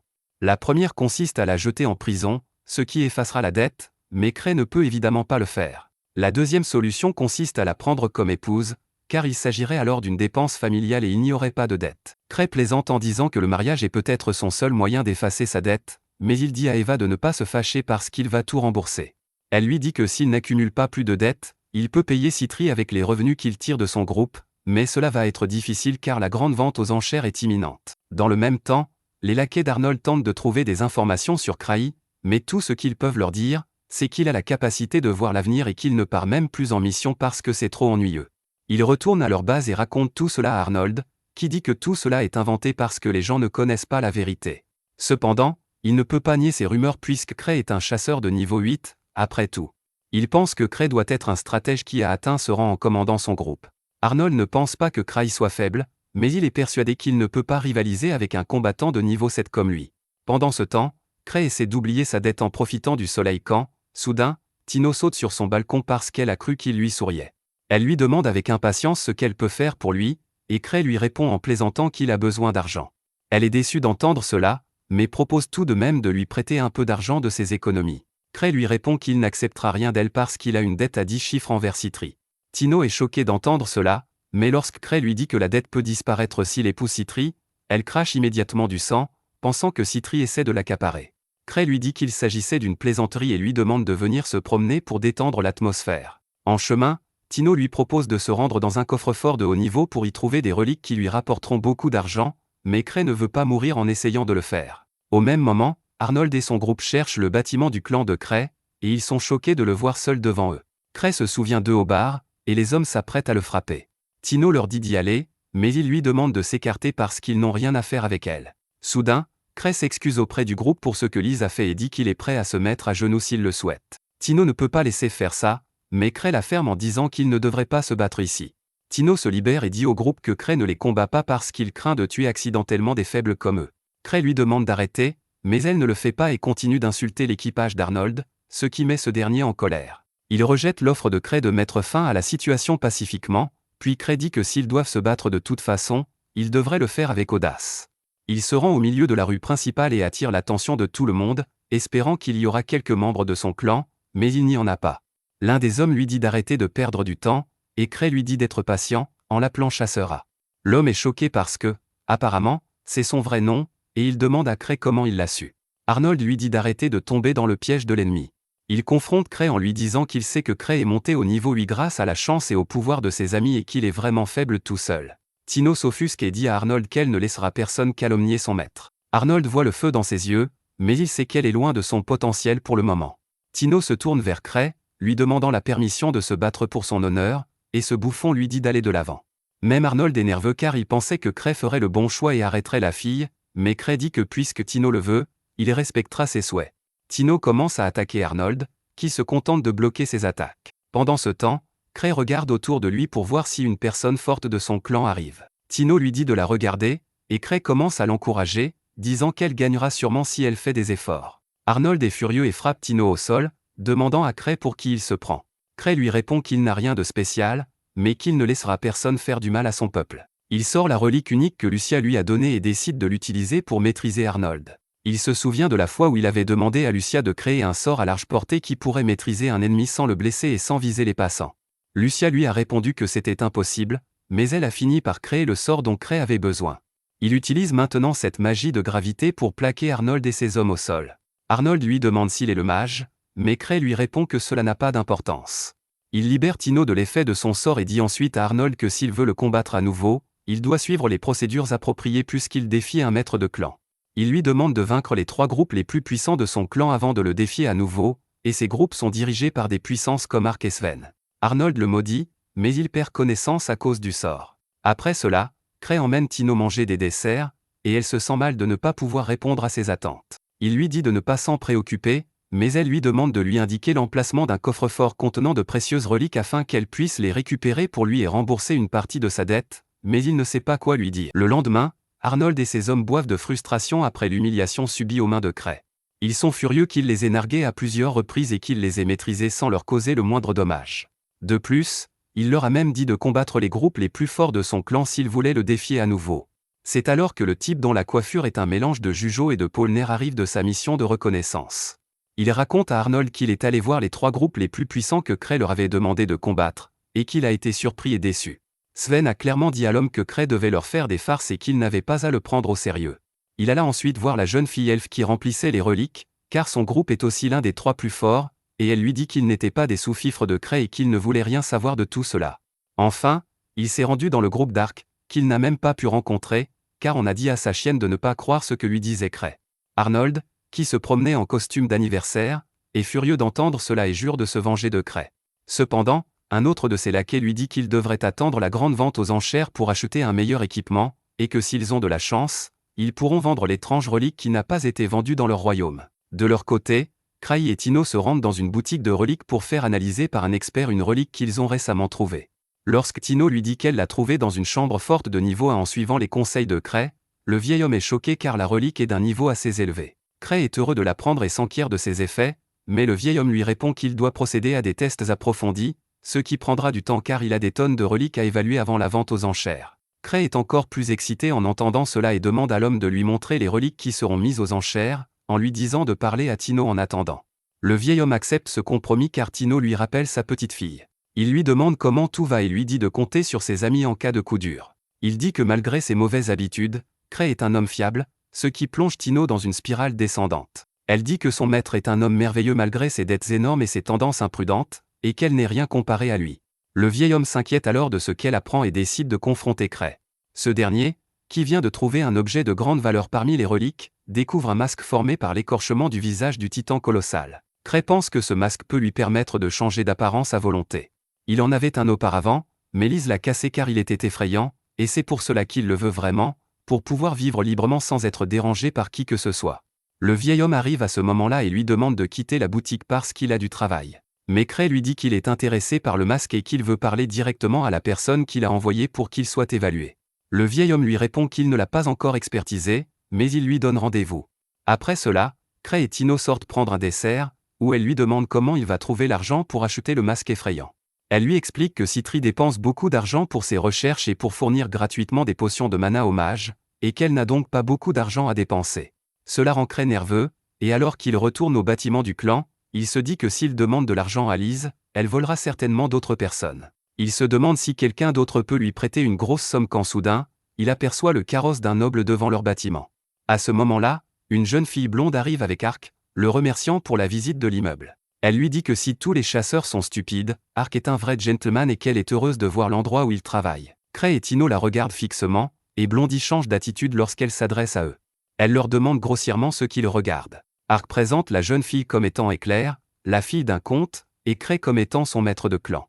Éclair dit qu'elle a beaucoup entendu parler de Cray, et qu'il a l'air trop faible pour être une personne de niveau 8. Elle lui jette encore de l'ombre en disant qu'un faible comme lui ne mérite pas d'être au-dessus de l'arc, mais Cray l'écoute en souriant. Éclair s'énerve et lui demande pourquoi il ne réagit pas à ses paroles. Cray lui répond poliment qu'il a grandi dans la pauvreté et qu'il n'a pas de bonnes manières, et qu'il essaie donc d'être prudent avec les nobles. Éclair a soudain l'impression d'être la méchante et décide de partir immédiatement. Ensuite, Cray fait la conversation à Ark avant de lui demander s'il a beaucoup d'argent. Ark sait que Cray veut acheter une relique aux enchères, et il refuse catégoriquement de lui prêter de l'argent. Cray est déçu et va voir Sven pour lui faire la même demande, ce qui fait bien rire Ark. Tous les membres du clan ont entendu Cray essayer d'emprunter de l'argent pour acheter une relique, et la nouvelle se répand dans la ville comme une traînée de poudre. Tout le monde commence à penser qu'il doit s'agir d'un artefact légendaire si Cray est si désespéré de l'obtenir, et sa valeur commence à augmenter. Cependant, Cray n'arrive pas à obtenir un prêt de qui que ce soit, et il doit finalement retourner voir Citri. Elle lui dit qu'elle lui donnera autant d'argent qu'il le souhaite et qu'elle fera passer ses besoins avant les siens, ce qui culpabilise Cray et le met mal à l'aise. Ils attendent le propriétaire de la relique dans un café, et Cray espère qu'ils réussiront à négocier. Mais à sa grande surprise, le propriétaire de la relique n'est autre qu'Arnold, qui est tout aussi étonné de le voir. Il s'assoit pour négocier, et tandis que Citri et le laquais d'Arnold jouent à des jeux d'esprit, le grand homme prend soudain la parole. Il dit qu'ils ne connaissent même pas l'effet du masque, mais que si Cray est si désespéré de l'acheter, c'est qu'il doit en savoir quelque chose. Il refuse de conclure un marché avant de connaître l'effet du masque et demande à Cray de tout révéler. Cray lui répond qu'il ne peut pas lui donner de détails, mais qu'il est sûr que le masque est dangereux et que son utilisation est interdite dans son pays. Il dit à Arnold de laisser tomber avant qu'il n'ait des ennuis, ce qui déclenche l'ego du grand homme. Il dit qu'il ne le vendra pas, mais il fait immédiatement une double réflexion. Il commence à penser que Cray fait preuve de psychologie inversée à son égard et qu'il veut tromper son ego pour qu'il garde le masque laid et dangereux avec lui. Comme il n'a pas l'utilité du masque de toute façon, il pense qu'il vaut mieux le vendre maintenant avant que les choses ne se gâtent, et il décide de faire à Cray une offre qu'il ne pourra pas refuser. Il propose de vendre le masque pour 10 millions, ce qui choque Cray qui priait pour qu'Arnold accepte de le vendre pour 30 millions. Citri lui répond que ce n'est pas grave puisque c'est l'autre groupe qui a fixé le prix, et il sort immédiatement les 10 millions en liquide pour acheter la relique. Cependant, d'autres personnes dans le café veulent acheter la fameuse relique, et il commence une guerre d'enchères, qui est remportée par Éclair, qui propose une offre de 100 millions. Cray ne peut rivaliser avec cette offre et reste déprimé le reste de la journée. Eva lui explique que si le prix est monté si haut, c'est à cause de la rumeur selon laquelle il aurait emprunté de l'argent à Arc. Finalement, même Éclair n'a pas pu acheter le masque, car d'autres nobles ont commencé à s'y intéresser, et le gouvernement a finalement décidé de le mettre aux enchères. Eva gronde alors Cray pour avoir essayé de dépenser autant d'argent alors qu'il est déjà endetté, et il lui promet qu'il ne le fera plus maintenant. Citri entre alors dans la pièce avec un énorme sac d'or et annonce à Cray qu'elle a arrangé 800 millions de dollars pour qu'il puisse se mesurer aux nobles. Eva est horrifiée par cette somme, et Citri explique calmement qu'elle a économisé cet argent pour son mariage avec Cray, et qu'il n'est donc que juste qu'il l'utilise plus tôt.